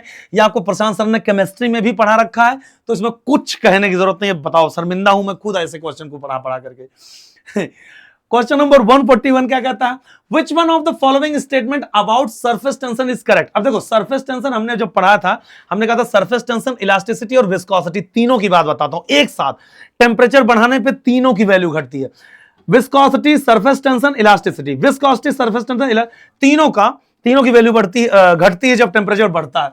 तो पहला ही तुरंत ही लप से ऑप्शन सही हो गया, ठीक है प्यारे बच्चों। अच्छा, अब इधर आते क्वेश्चन नंबर 142 पे। 142 में क्या कह रहा, A body sinks in water when, कोई भी ऑब्जेक्ट पानी में कब डूब जाती है, जब ऑब्जेक्ट की डेंसिटी पानी से ज्यादा हो। खत्म कहानी, इतनी ही बात तो करनी थी। और ये क्लास 7th या 9th में जब आर्किमिडीज थ्योरम आप पढ़ते हो तब का है। ये आपको उन्होंने भी बताया होगा केमिस्ट्री में, प्रशांत सर ने, और मैंने भी पढ़ा रखा, ठीक है। क्वेश्चन नंबर 143 क्या रहता, why a fielder in the ground gradually pulls his hand backward while catching the fast moving cricket ball. जब ये क्वेश्चन मैंने पढ़ाया था, इस टाइप का एप्लीकेशन मैंने इंपल्स पढ़ा था, मैंने उसमें युवराज सिंह के हाथों का एग्जांपल दिया था। एडम गिलक्रिस्ट ने आप पे मारा था, बहुत तेजी से ऐसे पुल शॉट मारा था और युवराज सिंह तड़ाक से पकड़ लिया था, हाथ फट गया था, पूरे सीरीज से बाहर होना पड़ा था उनको। तभी ऐसे कैच लिया जाता है, ऐसे करके। ऐसे कैच लेने का मतलब क्या है कि हम टाइम इंटरवल बढ़ाते हैं जिससे फोर्स कम हो जाता है और हमें चोट नहीं लगती। फोर्स कम होने का मतलब क्या, force equals to mass into acceleration. Ball का मास तो कम होगा नहीं ना, बढ़ेगा, तो फोर्स कम होगा, इसका मतलब मास इनटू एक्सेलरेशन में क्या कम होगा, एक्सेलरेशन। तो होगा to reduce the acceleration of ball, ठीक है। ये बहुत सारी जगहों पे होता है कि भाई हम लोग सोफे में स्प्रिंग लगाते हैं, जिससे हम सोफे पे बैठते हैं तो सोफा धीरे धीरे नीचे जाता है। जितनी तेजी से, जितने कॉन्फिडेंस में आप सोफे पे बैठ जाते हो धड़ाक से रिमोट लेकर, क्या वैसे ही लोहे की कुर्सी रखा हो, लोहे का टेबल जैसे तुम लोग बैठते हो वैसे बैठ पाओगे, तुरंत पिछवाड़ा लाल हो जाएगा बेटा, है ना। चलिए आगे बढ़ाते हैं। क्वेश्चन नंबर 144 क्या कह रहा, the bottom of a tank containing water appears to be raised. और ये वाली बात हम लोगों ने करी थी application of refraction of light में, कि पानी में रखी हुई पेंसिल टेढ़ी दिखाई देती है, और किसी बाल्टी में कोई क्वाइन रख दो, सिक्का ऊपर उठा दिखता है, ग्लास स्लैब रखो तो लेटर्स ऊपर उठे दिखते हैं, पानी में रखा हुआ नींबू बड़ा दिखता है साइज में। ये सब क्या है, रिफ्रैक्शन का अनुप्रयोग है, एप्लीकेशन है। तो बी वाला ऑप्शन, इसमें कुछ बताने की जरूरत ही नहीं है। क्वेश्चन नंबर 145, सोनार। सोनार हमने पढ़ा होगा कम से कम नहीं आपको 6-7 बार, 4-5 लाइन है। और जब सोनार में पढ़ाता था तो एक मूवी का एग्जांपल देता था, आपको याद होगा, गाजी अटैक। गाजी अटैक में भारत पाकिस्तान का वो बवाल हो रहा होता है, आपको पता है, गाजी वहां उनका रहता है और हमारा ये गड़बड़ हो चुका होता है, हम केवल ऊपर नीचे जाते हैं, लेकिन इसी मेथड का यूज करके हम उनको बर्बाद करते हैं धारपीड़ों से, ठीक है। तो नेविगेटर्स जो होते हैं वो लोग यूज करते हैं सोनार मेथड का यूज। आपको पता है अल्ट्रासोनिक साउंड वेव का यूज होता है, रिफ्लेक्शन ऑफ साउंड वेव पे बेस्ड होता है। Which one of the following radiations has longer wavelength? Rahul's mother is visiting Uncle Javier's garden. ये मैंने ट्रिक बताया था आपको। सबसे ज्यादा राहुल यानी रेडियो का, राहुल मदर मतलब माइक्रोवेव। सबसे ज्यादा वेवलेंथ रेडियो इसमें है नहीं, तो बचा कौन, माइक्रोवेव। काम खत्म, पैसा हजम। क्वेश्चन नंबर 147 की बात करेंगे। हाँ, यहां पे भी कुछ बच्चों का मुझे आया कि गलत करके आए। For a material under static condition which one among the following statement is correct. कह रहा 4 ऑप्शन दिया गया कि इंसुलेटर को चार्ज कर सकते हैं या फिर कंडक्टर को चार्ज कर सकते हैं या दोनों को चार्ज कर सकते हैं, दोनों को नहीं चार्ज कर सकते। तो मैं आपको बताऊं, अगर ये कंडक्टर तो फिर तो इसमें चार्ज फ्लो ही होगा, तो चार्ज कर ही सकता है, कोई दिक्कत नहीं। लेकिन अगर ये इंसुलेटर है, इंसुलेटर में कहीं भी चार्ज करो, चार्ज रख दो तो चार्ज मूव नहीं कर सकता, तो चार्ज रख दिया। अब ये चार्ज तो है ही, इसके पास चार्ज है मतलब चार्ज है, मतलब चाहे इंसुलेटर हो, और क्योंकि स्टैटिक सिचुएशन बोला है ना, अगर वो डायनेमिक बोलता तो फिर इंसुलेटर फेल होता, लेकिन स्टैटिक है तो इंसुलेटर में तो स्टैटिक रहता ही है, तो दोनों चार्ज हो सकते हैं प्यारे बच्चों, इस बात को ध्यान में रखेंगे, ठीक है। उसके बाद आता है क्वेश्चन नंबर 148। क्वेश्चन नंबर 148 क्या कहता है? A person can see near by objects clearly, और पास की चीजें देख सकता, दूर की चीजें नहीं देख सकता। उस आदमी को क्या है? उस आदमी को हम मायोपिया, शॉर्ट साइटेडनेस या फिर निकट दृष्टि दोष। और अपने क्लास में मैंने हाथ उठवाया था, सबसे ज्यादा बच्चों को यही बीमारी थी, हमने कहा था तुम लोग बीमार हो। अच्छा, क्वेश्चन नंबर 145 क्या करा? The energy is always conserve for the system which is. अब मेरी बात ध्यान सुनना, वैसे तो यहां पे होगा आइसोलेटेड सिस्टम, रुक जाओ एक मिनट यार, तो वैसे तो होगा आइसोलेटेड सिस्टम, लेकिन अगर एनर्जी कंजर्वेशन की बात आती है कैसे कि भाई टोटल एनर्जी कंजर्वेशन का बात आता है, तो टोटल एनर्जी कंजर्वेशन में कोई भी कंडीशन नहीं है, पूरे यूनिवर्स की टोटल एनर्जी कंजर्व ही है, बस एक फॉर्म से दूसरे फॉर्म में कन्वर्ट हो रहा है। बट आता है जब बात सिस्टम की थर्मोडायनेमिक्स में, तो आइसोलेटेड सिस्टम वाली बात होती है, वो ए वाला ऑप्शन सही होगा। यहां पे गलती से सी वाला लगा हुआ है, ए वाला ऑप्शन मैं पहले से फिर से बता दे रहा हूं, ये तब ये वाला ऑप्शन सही होगा, ठीक है। ये मैंने पढ़ा रखा था सिस्टम आप लोगों को, ये ध्यान में रखना। अच्छा, तो परेशान होने की जरूरत नहीं है। क्वेश्चन नंबर 150 और लास्ट क्वेश्चन है फिजिक्स का। करा suppose a ball of mass capital M is thrown upward from a point A and it reaches highest point B. अब मेरी बात ध्यान सुनना, मैंने ये सब पढ़ा रखा मैकेनिकल एनर्जी कंजर्वेशन। जब आप किसी चीज को जमीन के सरफेस से बिल्कुल फेंकते हो खूब तेजी से, उसके पास केवल होता काइनेटिक एनर्जी, हाइट जीरो होता, पोटेंशियल एनर्जी जीरो होता, और जब सबसे मैक्सिमम हाइट पहुंचता तो उसकी वेलोसिटी शून्य हो चुकी होती है, काइनेटिक एनर्जी जीरो हो चुका होता, उसके पास टोटल एनर्जी किस फॉर्म में होती है? पोटेंशियल। यानी जो काइनेटिक एनर्जी होगा ए पे, वही पूरा का पूरा एनर्जी जाके कन्वर्ट हो गया किसमें? Potential energy. तो ये बहुत सिंपल क्वेश्चन था, 25 क्वेश्चन था, 25 में से 24 क्वेश्चन आपके नोट से आए हुए हैं, मतलब कहीं ना कहीं मिल जाएगा आपको, और एक क्वेश्चन नया हुआ है, वो भी आप कर सकते हैं। आई होप आपने सबने किया होगा, और जितने बच्चों से मेरी बात हुई है सबका एक पॉजिटिव यही है कि सर किसी के 22 सही, किसी के 23 सही, और मैं बहुत ही ज्यादा अच्छा फील कर रहा हूं। थैंक यू सो मच प्यारे बच्चों, लव यू। अब आएंगे हमारे एसएसटी वाले sir, please sir, welcome welcome, आइए ये लीजिए, जलवा बिखेर दीजिए आप लोग। कैसे हैं आप सभी लोग? जय हिंद बच्चों, जय हिंद। उम्मीद है बहुत अच्छे होंगे, और आज तो बहुत मजा आई होगी आप लोगों को पेपर देख करके, ठीक है। तो आज हम लोग हिस्ट्री शुरू करेंगे, और आपने देखा होगा हिस्ट्री का जो हम लोगों ने सेशन लेकर के आए थे, एसएसटी का जो 12 घंटे का जो महामैराथन हुआ था, उसमें से आप देख सकते हैं डिट्टो आप 6 क्वेश्चन, सिर्फ 12 हिस्ट्री के क्वेश्चंस में से आपने 6 क्वेश्चंस आपको डिट्टो मिल गए होंगे वहां से, और फिर 2 क्वेश्चन पॉलिटी के भी मिल गए होंगे, दोनों इकोनॉमी के भी मिल गए होंगे। बाकी अभी अश्वनी सर आएंगे और आप लोगों को ज्योग्राफी और इकोनॉमी भी एक्सप्लेन कर देंगे बहुत जबरदस्त तरीके से।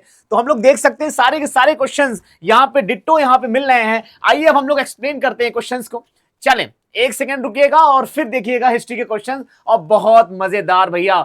चलिए, पहला क्वेश्चन आप देख सकते हैं, और ये आप क्वेश्चन, ठीक है सर, आप ये क्वेश्चन देख लीजिएगा, स्क्रीनशॉट मैंने कहा था रख लीजिएगा। और जो अभी हम लोगों ने 8 या 9 तारीख को जो हम लोगों ने 12 घंटे का महामैराथन लिया था, उसमें ये क्वेश्चन डायरेक्ट आया है सहजानंद सरस्वती किसान सभा का। आपको जल्दी ही इसका मतलब एविडेंस मिल जाएगा, लेकिन आप देख सकते हैं, who among the following presided over the first session of all India किसान सभा लखनऊ अप्रैल 1936 में, तो वो थे सहजानंद सरस्वती। ये इसका आंसर है। आप लोग डायरेक्ट क्वेश्चन है, ये खुद से देख लीजिएगा और फिर कमेंट करके आप बता दीजिएगा। चले आगे बढ़ते हैं और अगला क्वेश्चन देखते हैं। हाँ, सेल्फ रेस्पेक्ट मूवमेंट किसने चलाया था? देखो भैया, इसका आंसर है ईवी रामास्वामी नायकर।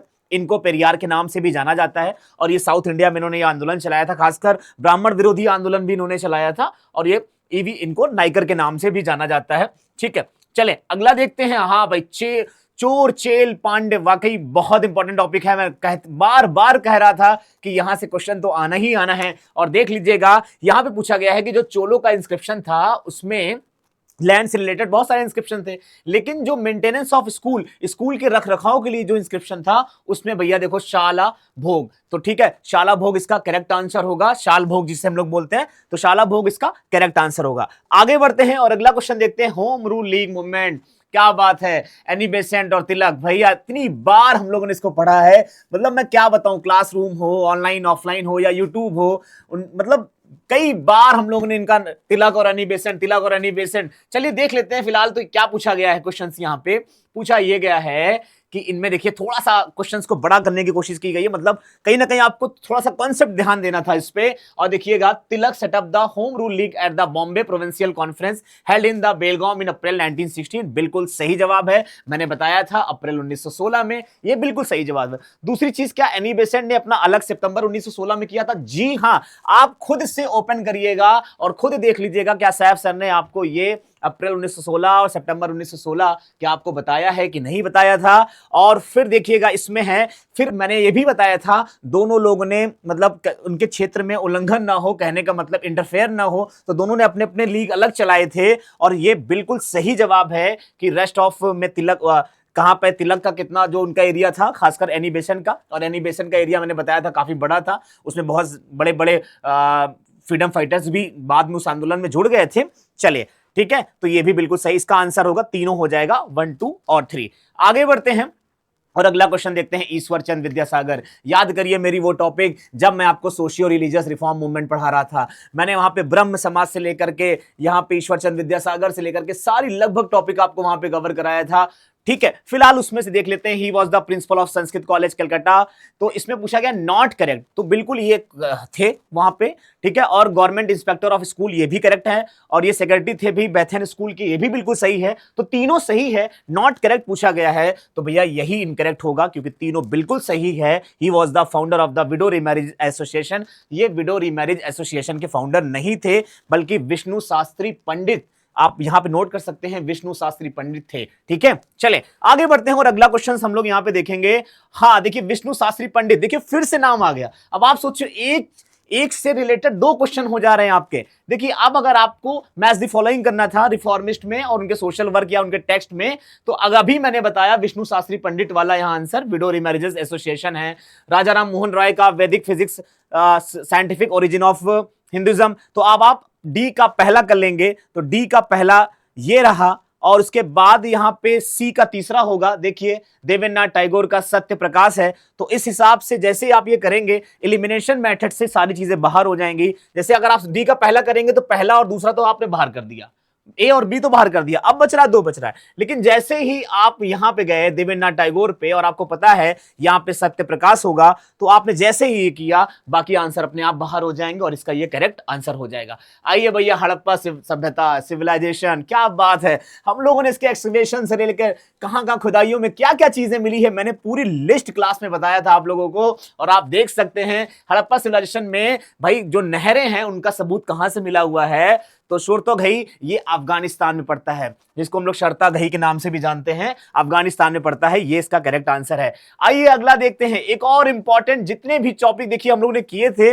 उसमें से आपको लगभग सारे क्वेश्चंस यहाँ पे, मतलब सिर्फ मैं यूट्यूब क्लासेस की बात कर रहा हूं, बाकी अगर आप हमारे ऐप और ऑफलाइन क्लासेस की बात कर लेंगे तो उन बच्चों से पूछिएगा उनको कितनी मजा आई होगी आज के पेपर देखने के बाद। ठीक है, चलिए भाई, तो वहां पे भी देख लेते हैं।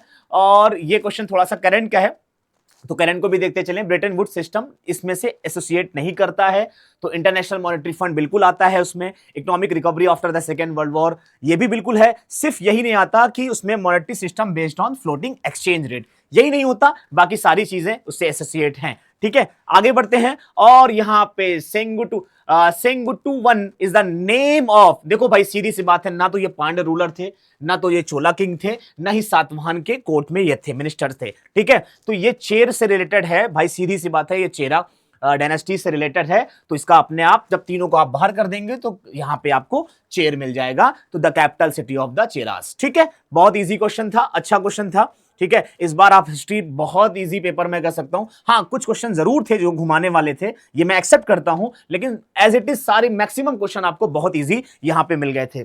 चलिए, और हाँ, ये देखिए, ये क्वेश्चन देखिए, रामचरित से रिलेटेड पूछा गया था और यहां पे दव्य श्रव्य काव्य से रिलेटेड पूछा गया था, तो संध्यकारा इसका करेक्ट आंसर होगा, ना कि यहां पे भट्टी होगा, ना कंबन होगा, संध्यकारा या संध्यकार इसका करेक्ट आंसर होगा। ये आप लोगों को ध्यान रखना है। अब देखिए, आ जाइए हिस्ट्री और पॉलिटी से मिक्स क्वेश्चन जो आपको मैं बताऊं, जैसे कि कुछ चीजें हम लोग ने हिस्ट्री में भी पढ़ी थी और इसको पॉलिटी में भी पढ़ा था। जैसे आपको मैंने सारे एक्ट बताए थे, 1773 के रेगुलेटिंग एक्ट से लेकर के 1884 का पिट्स इंडिया एक्ट है, 1909, 1919, 1935।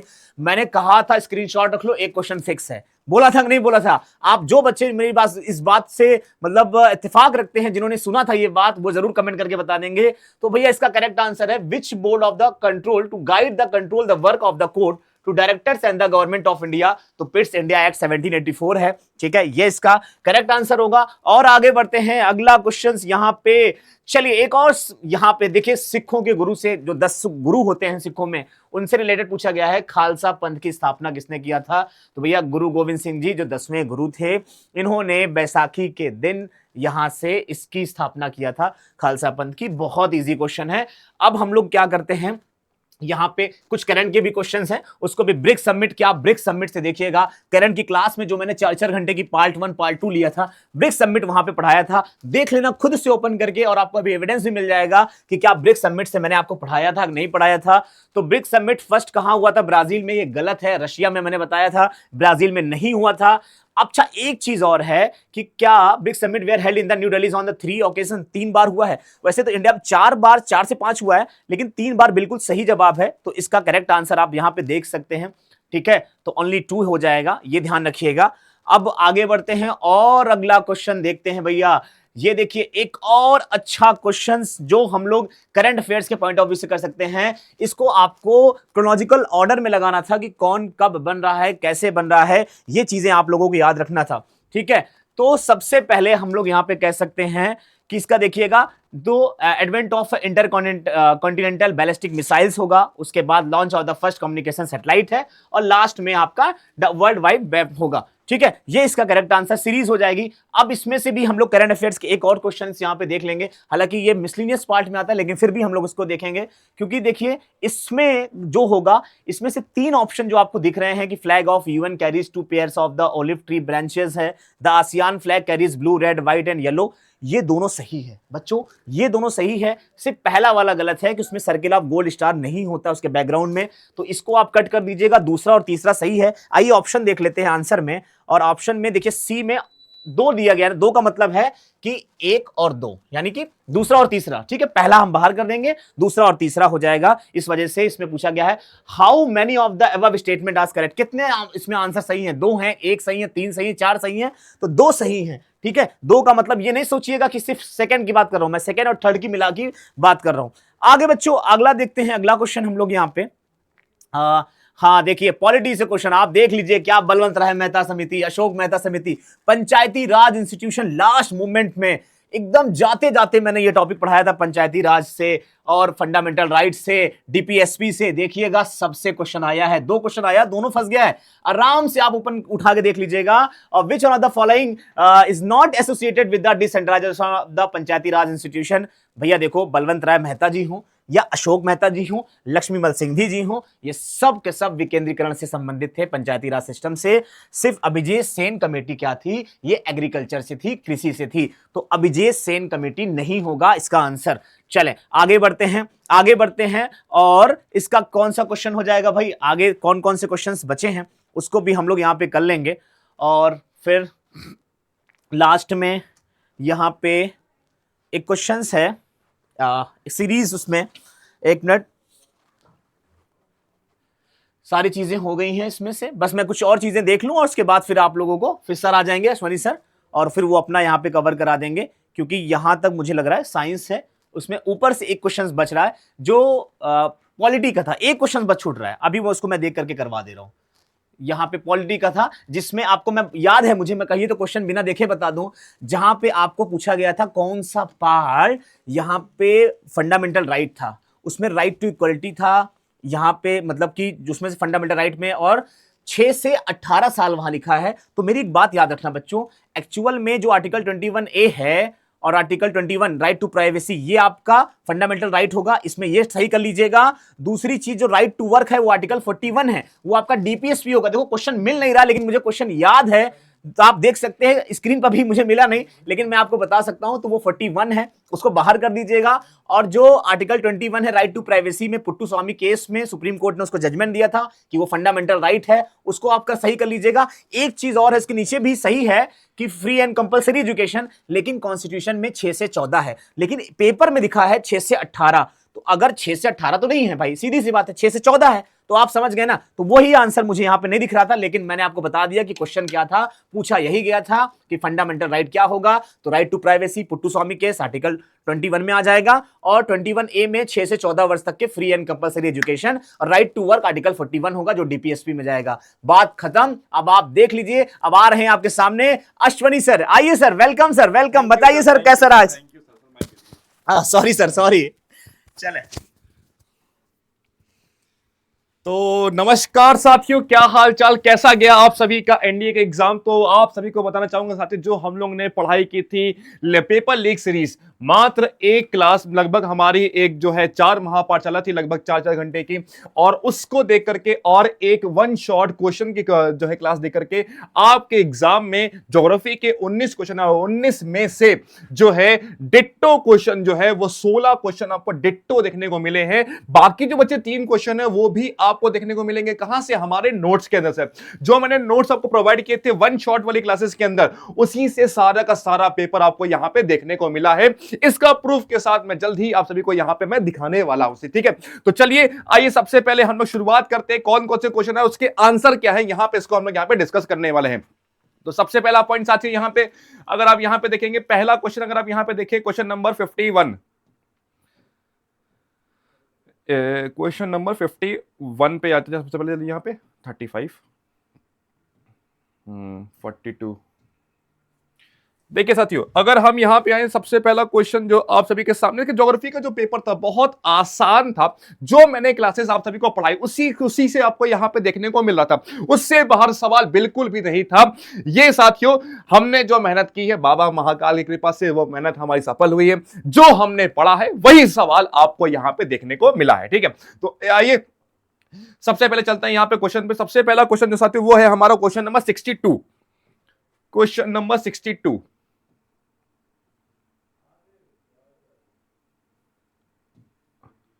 तो साथियों सबसे पहला क्वेश्चन हम सभी के सामने यहां पे ये है, कह रहा है headquarter of world meteorological department, कह रहा है विश्व मौसम विभाग का जो हेडक्वार्टर वो कहां पे देखने को मिलना साथियों, तो वो था जनेवा स्विट्जरलैंड। ये मेरे नोट्स में बिल्कुल साफ साफ लिखा हुआ है, वन शॉट की क्लास से प्रूफ के साथ आपको मैं कल दिखा दूंगा साथियों। जहां पे मैंने जो क्लास ली थी, जहां पे मैंने एटमॉस्फेयर के बारे में बताया था, वहां से ये सवाल आपको यहां पे देखने को मिल रहा है। Switzerland, Geneva Switzerland is a right answer, option number A is a right answer यहां पे इस क्वेश्चन का यहां पे देखने को मिलेगा। अगला question, question number 71, question number 71 देखिए साथियों, यहां पे ये भी एटमॉस्फेयर टॉपिक का यहां पे सवाल है। कह रहा है कि ये जो हमारे जोन दिए हुए, equatorial zone, mid latitudinal zone, सब आर्कटिक जोन और ट्रॉपिकल जोन, इन सभी जोन को आप सभी को अरेंज करना है इक्वेटर से पोल की तरफ जाते समय, ठीक है। अगर हम इसको अरेंज करें साथियों, सबसे पहला आपका आएगा यहां पे इक्वेटोरियल जोन, उसके बाद आएगा जिसको हम लोग बोलते हैं ट्रॉपिकल जोन, और उसके बाद आएगा जिसको हम लोग बोलते हैं सब मिड लैटिट्यूडनल जोन, और सबसे लास्ट में जिसको बोलते हैं हम लोग सब आर्कटिक जोन, ठीक है। तो 1 4 2 3 is a right answer, option number C is a right answer यहां पे आपको देखने को मिलेगा इस क्वेश्चन का यहां पे सही आंसर, ठीक है।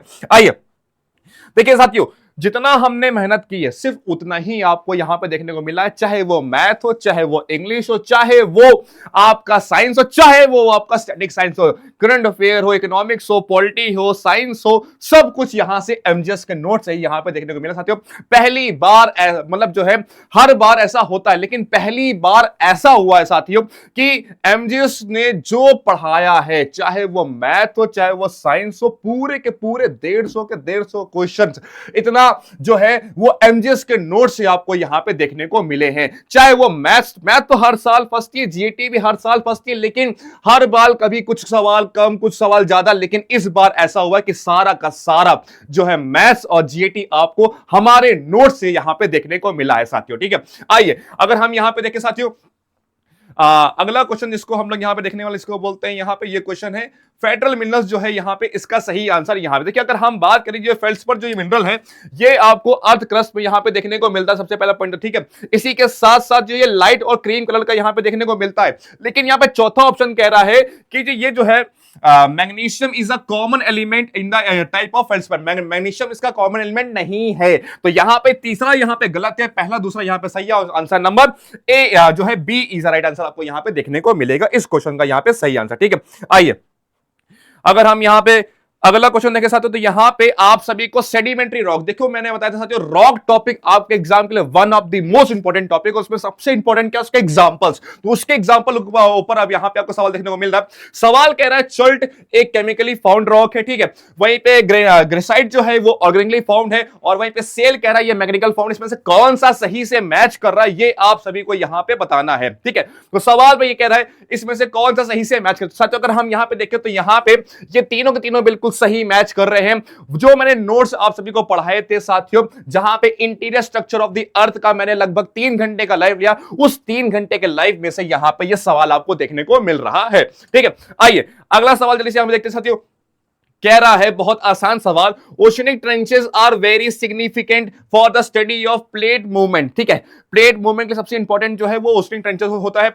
और लास्ट पॉइंट कह रहा है oceanic trenches are associated with active volcano and strong earthquake, जहां पे ट्रेंचेस वहां पे ज्वालामुखी और वोल्केनो देख तो देखने वहां पे भूकंप और अर्थक्वेक ज्वालामुखी तो देखने को मिलेंगे ही मिलेंगे, इसलिए यहां पे साथियों यहां पे दोनों स्टेटमेंट बिल्कुल यहां पे सही है, इसका सही answer option number C both 1 and 2 is the right answer.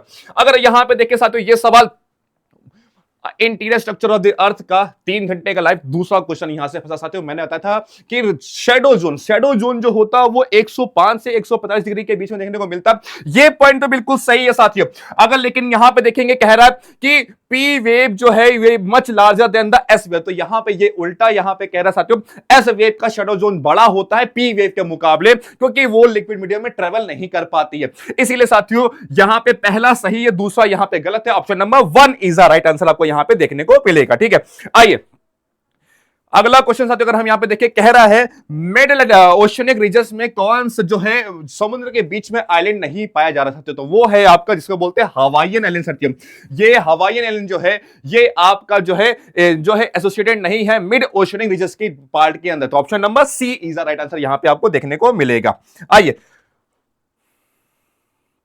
देखिए बहुत आसान सवाल यहां पे कह रहा है वेव्स को लेकर के यहां पे सवाल है कि जो वेव्स होती हैं इसके बारे में यहां पे आपसे यहां पे सवाल पूछ रहा है। अगर यहां पे देखें साथियों पहला पॉइंट कह रहा है the height of the wave determined by the speed wind duration and फेचेस। ठीक है, कह रहा है जो हाइट होती है वेव की वो जो डिपेंड करती है किसके ऊपर, वो डिपेंड करती है स्पीड, कितनी तेज से हवा चल रही साथियों, हवा से जो है यहां पे हाइट डिपेंड नहीं करती है, हाइट्स जो है वहां पे डिपेंड करती है आपके स्प्रिंग टाइड और नीप टाइड के ऊपर, तो इसीलिए यहां पे जो साथियों ऑप्शन नंबर जो है पहला यहां पे तो बिल्कुल गलत ही है।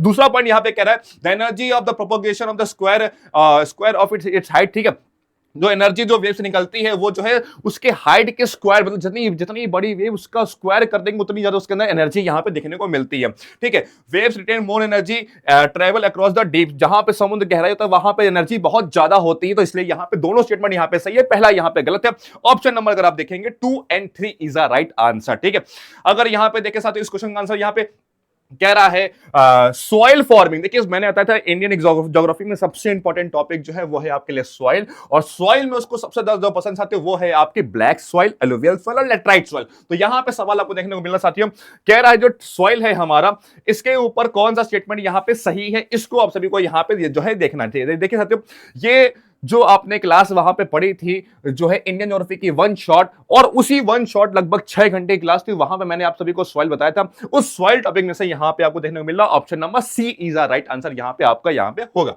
ठीक है, अगला क्वेश्चन यहां देखिए जल्दी से साथियों, यहां पे कह रहा है एटमॉस्फेयर के ऊपर यहां पे सवाल है। एटमॉस्फेयर में कह रहा है कि thickness of the troposphere is greatest at the, जो ट्रोपोस्फियर है वो मोटा होता है कहां पे, इक्वेटर के पास। तो ये पॉइंट तो बिल्कुल सही है, और इसके अलावा सिर्फ यही पॉइंट सही है, बाकी ये दोनों पॉइंट क्या बिल्कुल गलत है। कह रहा है temperature of the troposphere is the highest above the pole. Temperature जो होता है इसका कोई मतलब ही नहीं ट्रोपोस्फियर में, वो तो हाइट के ऊपर डिपेंड करता है, कितना ऊपर जाएंगे उतना टेम्परेचर वहां पे डिक्रीज होगा, इसी को लैप्स रेट बोलते हैं। लेकिन यहां पे 1 डिग्री फ़ारेनहाइट लिखा, 1 डिग्री सेल्सियस होता है, इसलिए यहां पे ये स्टेटमेंट क्या गलत है। ऑप्शन होगा 1 only is the right answer, option number A is the right answer आपको यहां पे देखने को मिलेगा। अगला सवाल साथियों अगर यहां पे देखेंगे दिन और रात के ऊपर, देखिए motion of the earth topic आपके एग्जाम का one of the favourite exam है, फेवरेट टॉपिक है यूपीएससी का। इससे हर साल आपको यहां पे सवाल देखने को मिलते हैं साथियों। इस पे जब मैंने महापाठशाला स्टार्ट करी थी, जब पहले मैंने पहली क्लास दी लगभग 5 घंटे की, उसी से आपको यहां पे सवाल देखने को मिल रहा है। तो बहुत आसान सवाल है, कह रहा है कि इंसोलेशन जो है वो किसके ऊपर डिपेंड करता है, ठीक है। तो सबसे पहला point, rotation of the earth, पृथ्वी के घूमने से, बिल्कुल सही बात है। लेंथ ऑफ द, कितना बड़ा दिन उसके ऊपर डिपेंड करता है, और इसी के साथ साथ जो है समुद्र और पानी के ऊपर भी डिपेंड करता है। समुद्र जो है जो देर से गर्म होता है, देर से ठंडा होता है, वहीं पे जमीन जो है जल्दी गर्म होती है, जल्दी ठंडी यहां पे देखने को मिलती है। तो यहां पे तीनों स्टेटमेंट सही है, option number D 1 2 3 is the right answer. यहां पे कह रहा है, सवाल कह रहा है ट्रॉपिकल स्टॉर्म, अब यहां पे घुमा दिया, ट्रॉपिकल स्टॉर्म मतलब ट्रॉपिकल साइक्लोन की यहां पे बात कर रहा है। ट्रॉपिकल साइक्लोन के ऊपर यहां पे कौन सी बात सही है, ठीक है। तो यहां पे ट्रॉपिकल साइक्लोन जो होते हैं साथियों, ये कोरियोलिस फोर्स के ऊपर यहां पे डिपेंड करते हैं। और इसी के साथ साथ अगर हम यहां पे देखें कि हमेशा ट्रॉपिकल साइक्लोन आपको आमतौर पे समुद्र के ऊपर ही, सी लेवल पे ही आपको यहां पे देखने को मिलता है, यहीं पे हवाएं बहुत तेजी से डाइवर्ज होती हैं, इसलिए ये दोनों इज द राइट आंसर। तीसरा पॉइंट कह रहा है the height variation of the vertical of wind speed, तो यहां पे हाइट का वेरिएशन नहीं होता है स्पीड के साथ, इसलिए यहां पे तीसरा पॉइंट यहां पे गलत है। Option number 1 and 2 is the right answer यहां पे देखने को मिलेगा, ठीक है। आइए अगर हम यहां पे बात कर सकते हैं नेक्स्ट पॉइंट, तो देखिए यहां पे कह रहा है ओशनिक करंट के बारे में। ओशनिक करंट किसके ऊपर डिपेंड करती है, देखिए ओशनिक करंट अगर हम यहां पे देखें साथियों, सबसे पहले कोरियोलिस के ऊपर यहां पे डिपेंड करती है, क्योंकि उसी से उसकी डायरेक्शन यहां पे चेंज होती है। ग्रेविटी के ऊपर ओशन का कोई प्रभाव नहीं पड़ता है, हीट के ऊपर कोई प्रभाव नहीं पड़ता। अगला है जिसको बोलते हैं विंड के ऊपर यहां पे प्रभाव पड़ता है। तो हवा और कोरियोलिस फोर्स ये मेन है, option number 1 and 4 A is the right answer, ठीक है। आइए नेक्स्ट क्वेश्चन अगर हम यहां पे देखें जल्दी से साथियों, नेक्स्ट क्वेश्चन यहां पे कह रहा है कि बताइए इसमें से कौन सी ओशनिक करंट है जो गर्म है। बहुत आसान सवाल साथियों, बहुत बार मैंने आप सभी को बताया था। Oceanic current topic most important topic है साथियों। ओशनोग्राफी 3 घंटे का लाइव है, वहां से ये सवाल आपको देखने को मिल रहा है। अगर हम बात करें साथियों अलास्कन करंट और अगुलास करंट, यहां पे 2 करंट है जो सॉरी अलास्कन करंट, हाँ अगुलास, ये 2 करंट है जो साथियों आपकी वार्म करंट है। तो option number B is the right answer यहां पे होगा। बाकी अगर हम बात करें फॉकलैंड और वेस्ट ऑस्ट्रेलियन करंट, ये दोनों आपकी कोल्ड करंट का पार्ट है। तो option number 1 and 2 is the right answer. अगर साथियों यहां पे देखिए ये सवाल इंडियन ज्योग्राफी में मैंने यहां पे बड़ा मैंने मैप खोला, जब मैंने क्वेश्चन प्रैक्टिस करवाया तो मैंने वहां पे बताया साथियों ये एक सवाल था कि असम की सीमाएं किन राज्यों से लगती हैं, उसी के ऊपर यहां पे सवाल आ गया। ये सवाल सेम टू सेम मेरे 12 घंटे, जो मैंने 6 घंटे की महापाठशाला ली है, मैंने सर ने 12 घंटे की, उसी में से यहां पे आपको देखने को मिल रहा है। सेम टू सेम क्वेश्चन यहां से कॉपी पेस्ट है, ठीक है। तो यहां पे 2 कंट्री से लगता है असम और 7 इंडियन स्टेट से जो है टच करता है असम। तो ये पॉइंट आप सभी को यहां पे ध्यान रखना, ऑप्शन नंबर बी इसका यहां पे सही आंसर है। पूछ रहा है कि दक्कन पठार का जो सबसे नॉर्दर्न मोस्ट नदी कौन सी, तो वो है साथियों जिसको हम बोलते हैं चंबल नदी, जो है ये नॉर्दर्न मोस्ट रिवर है दक्कन प्लेट्यू की। तो option number 85 is the right answer आपको यहां पे देखने को मिल रहा है, ठीक है। चलिए अगला क्वेश्चन साथियों जल्दी से देखते हैं यहां पे। हाँ अगला क्वेश्चन, ये क्वेश्चन देखिए साथियों, इस क्वेश्चन में अगर हम यहां पे देखेंगे लेटराइट सॉइल जो है किसके ऊपर रिच है। देखिए लेटराइट सॉइल में मैंने जब सॉइल पढ़ाया था 4 सॉइल है बस, वही alluvial, black soil, laterite soil. तो ये 3 सबसे मेन थे और चौथी इसको बोलते हैं हम लोग जो है रेड सॉइल। तो यहां पे आपको अगर आप देखेंगे सवाल सबसे सही आंसर जो साथी वो है ऑप्शन नंबर 4 पोटाश जो है ये इसकी अधिक मात्रा यहां पे देखने को मिलती है। ऑप्शन यहां पे गलत है, ऑप्शन नंबर डी यहां पे राइट आंसर यहां पे देखने को मिलेगा। पोटाश की मात्रा जो है बहुत ज्यादा यहां पे देखने को मिलती है, ऑप्शन नंबर डी। अगला सवाल अगर हम यहां पे देखें साथियों, ये बाजरा सवाल कह रहा है, क्रॉप्स के ऊपर यहां पे सवाल है, कह रहा बाजरा जो है ये आमतौर पे सैंडी सॉइल पे देखने को मिलती है और ब्लैक सॉइल पे, और कहीं कहीं पे ये लाल सॉइल पे भी देखने को मिलता है। तो ये पहला पॉइंट तो बिल्कुल सही है। तो यहां पे ये पहला पॉइंट तो बिल्कुल सही है। दूसरा पॉइंट अगर आप यहां पे देखेंगे साथियों, बाजरा इज प्रीडोमिनेंट ग्रो इन, देखिए बाजरा की मेन पैदावार जो है राजस्थान, उत्तर प्रदेश और महाराष्ट्र इन हिस्सों में होती है, क्योंकि जहां पे जो है मिट्टी थोड़ी सी सैंडी होती है। लेकिन वहीं पे रागी की जो खेती होती है वो आमतौर पे तमिलनाडु और कर्नाटका मतलब साउथ इंडिया में होती है। लेकिन यहां पे ऑप्शन में दिया हुआ हिमाचल प्रदेश, तो यहां पे हिमाचल प्रदेश में तो बिल्कुल नहीं होती, इसलिए ऑप्शन नंबर दूसरा यहां पे गलत है, पहला यहां पे सही है। Option number A is the right answer आपको यहां पे देखने को मिल रहा है। ठीक है, अगला सवाल साथियों अगर हम यहां पे देखें तो इसके बाद अगला सवाल जिसको हम अगला सवाल इसके बाद है क्वेश्चन नंबर 92 के बाद क्वेश्चन नंबर 100। आइए आपको देखा जल्दी से यहाँ पे क्वेश्चन नंबर 100 साथियों। तो क्वेश्चन नंबर 100 है, यहाँ पे हमारा सवाल कह रहा है कि मेन सोर्स कौन सा, प्योरेस्ट सोर्स ऑफ वाटर, पानी का जो मेन सोर्स है साथियों वो है बारिश। ठीक है, rain water is the main source of water. Option number D is the right answer. Main source जो हमारे पास पानी का वो है हमारा बारिश का। ठीक है, बारिश नहीं होगी तो पानी को कमी हमको देखने को मिलेगी, तो option number D is the right answer. ठीक है, आइए इसके बाद साथियों अगला सवाल जिसको जो मैंने आप सभी को पढ़ाया था 5 ईयर प्लान। साथियों अगर आप देखेंगे मैंने और सैफसन ने 12 घंटे की महापाठशाला ली थी पेपर लीक सीरीज के अंदर, वहां पे मैंने लास्ट के 1 घंटे में पढ़ाया था आप सभी को 5 ईयर प्लान। उस 1 घंटे से 2 क्वेश्चन आपके एग्जाम में आए, बिल्कुल same to same copy paste है, सेम टू सेम पीडीएफ उठा करके यहां पे पेस्ट कर दिया गया। ठीक है, और वो क्वेश्चन है क्वेश्चन नंबर 119 और 120। आइए आपको दिखाते जल्दी से। क्वेश्चन नंबर 119 और क्वेश्चन नंबर 120 आपको यहां पे देखने को मिल रहा है। तो साथियों अगर आप यहां पे देखें, ये है क्वेश्चन नंबर 119। कह रहा है मुझे ये बताइए भैया महलनोबिस प्लान ये किस 5 ईयर प्लान को बोलते हैं साथियों। तो अगर आप जाइएगा, अभी मैं बोल रहा हूं आप जाइए 12 घंटे की पेपर लीक सीरीज का जो है मेरी क्लास थी मेरी और सैफ सर की, वहां पे लास्ट का जो 1 घंटा है वहां पे सेकंड 5 ईयर प्लान पे जा रहा, वहां पे देखना जो ये महलनोबिस प्लान है साथियों वो संबंधित है आपके सेकंड 5 ईयर प्लान से। तो ये पॉइंट आप सभी को यहां पे ध्यान रखना है। उसी लेक्चर में साथियों, उसी 1 घंटे में अगर आप जाएंगे थोड़ा सा नीचे और तो वहां पे पूछा है, वहां पे मैंने बताया आप सभी को कि एनुअल प्लान किसे कहते हैं। तो एनुअल प्लान साथियों ये जो है आप सभी का 1992 से 1993 के बीच में यहां पे देखने को मिलता। तो option number D is the right answer यहां पे था। तो ये था हमारा पूरा ज्योग्राफी और स्टैटिक साइंस का सेक्शन, जहां पे हमने पूरा साइंस, इंग्लिश और स्टैटिक साइंस सेक्शन को पूरा यहां पे कवर किया साथियों। उम्मीद है आप सभी को यहां पे ये लेक्चर अच्छे तरीके से समझ में आया होगा। अपने जो है अपने एग्जाम को जो है यहां से आप अपने एग्जाम के मार्क्स यहां से आप जो है चेक कर सकते हैं और कितना स्कोर आप सभी के एग्जाम में आ रहा कमेंट करके जरूर बताइएगा साथियों। कैसा गया आप सभी का एग्जाम, एक बार कमेंट सेक्शन में अपना प्यार बरसा देना साथियों। जितनी मेहनत हमने करी है उसका फल आज हम सभी को साथियों मिला है। तो इसी के साथ आप सभी से यहां पर विदा लेना चाहेंगे। मिलते हैं इसी के साथ आप सभी से अगली वीडियो में, तब तक साथियों जय हिंद, जय श्री महाकाल।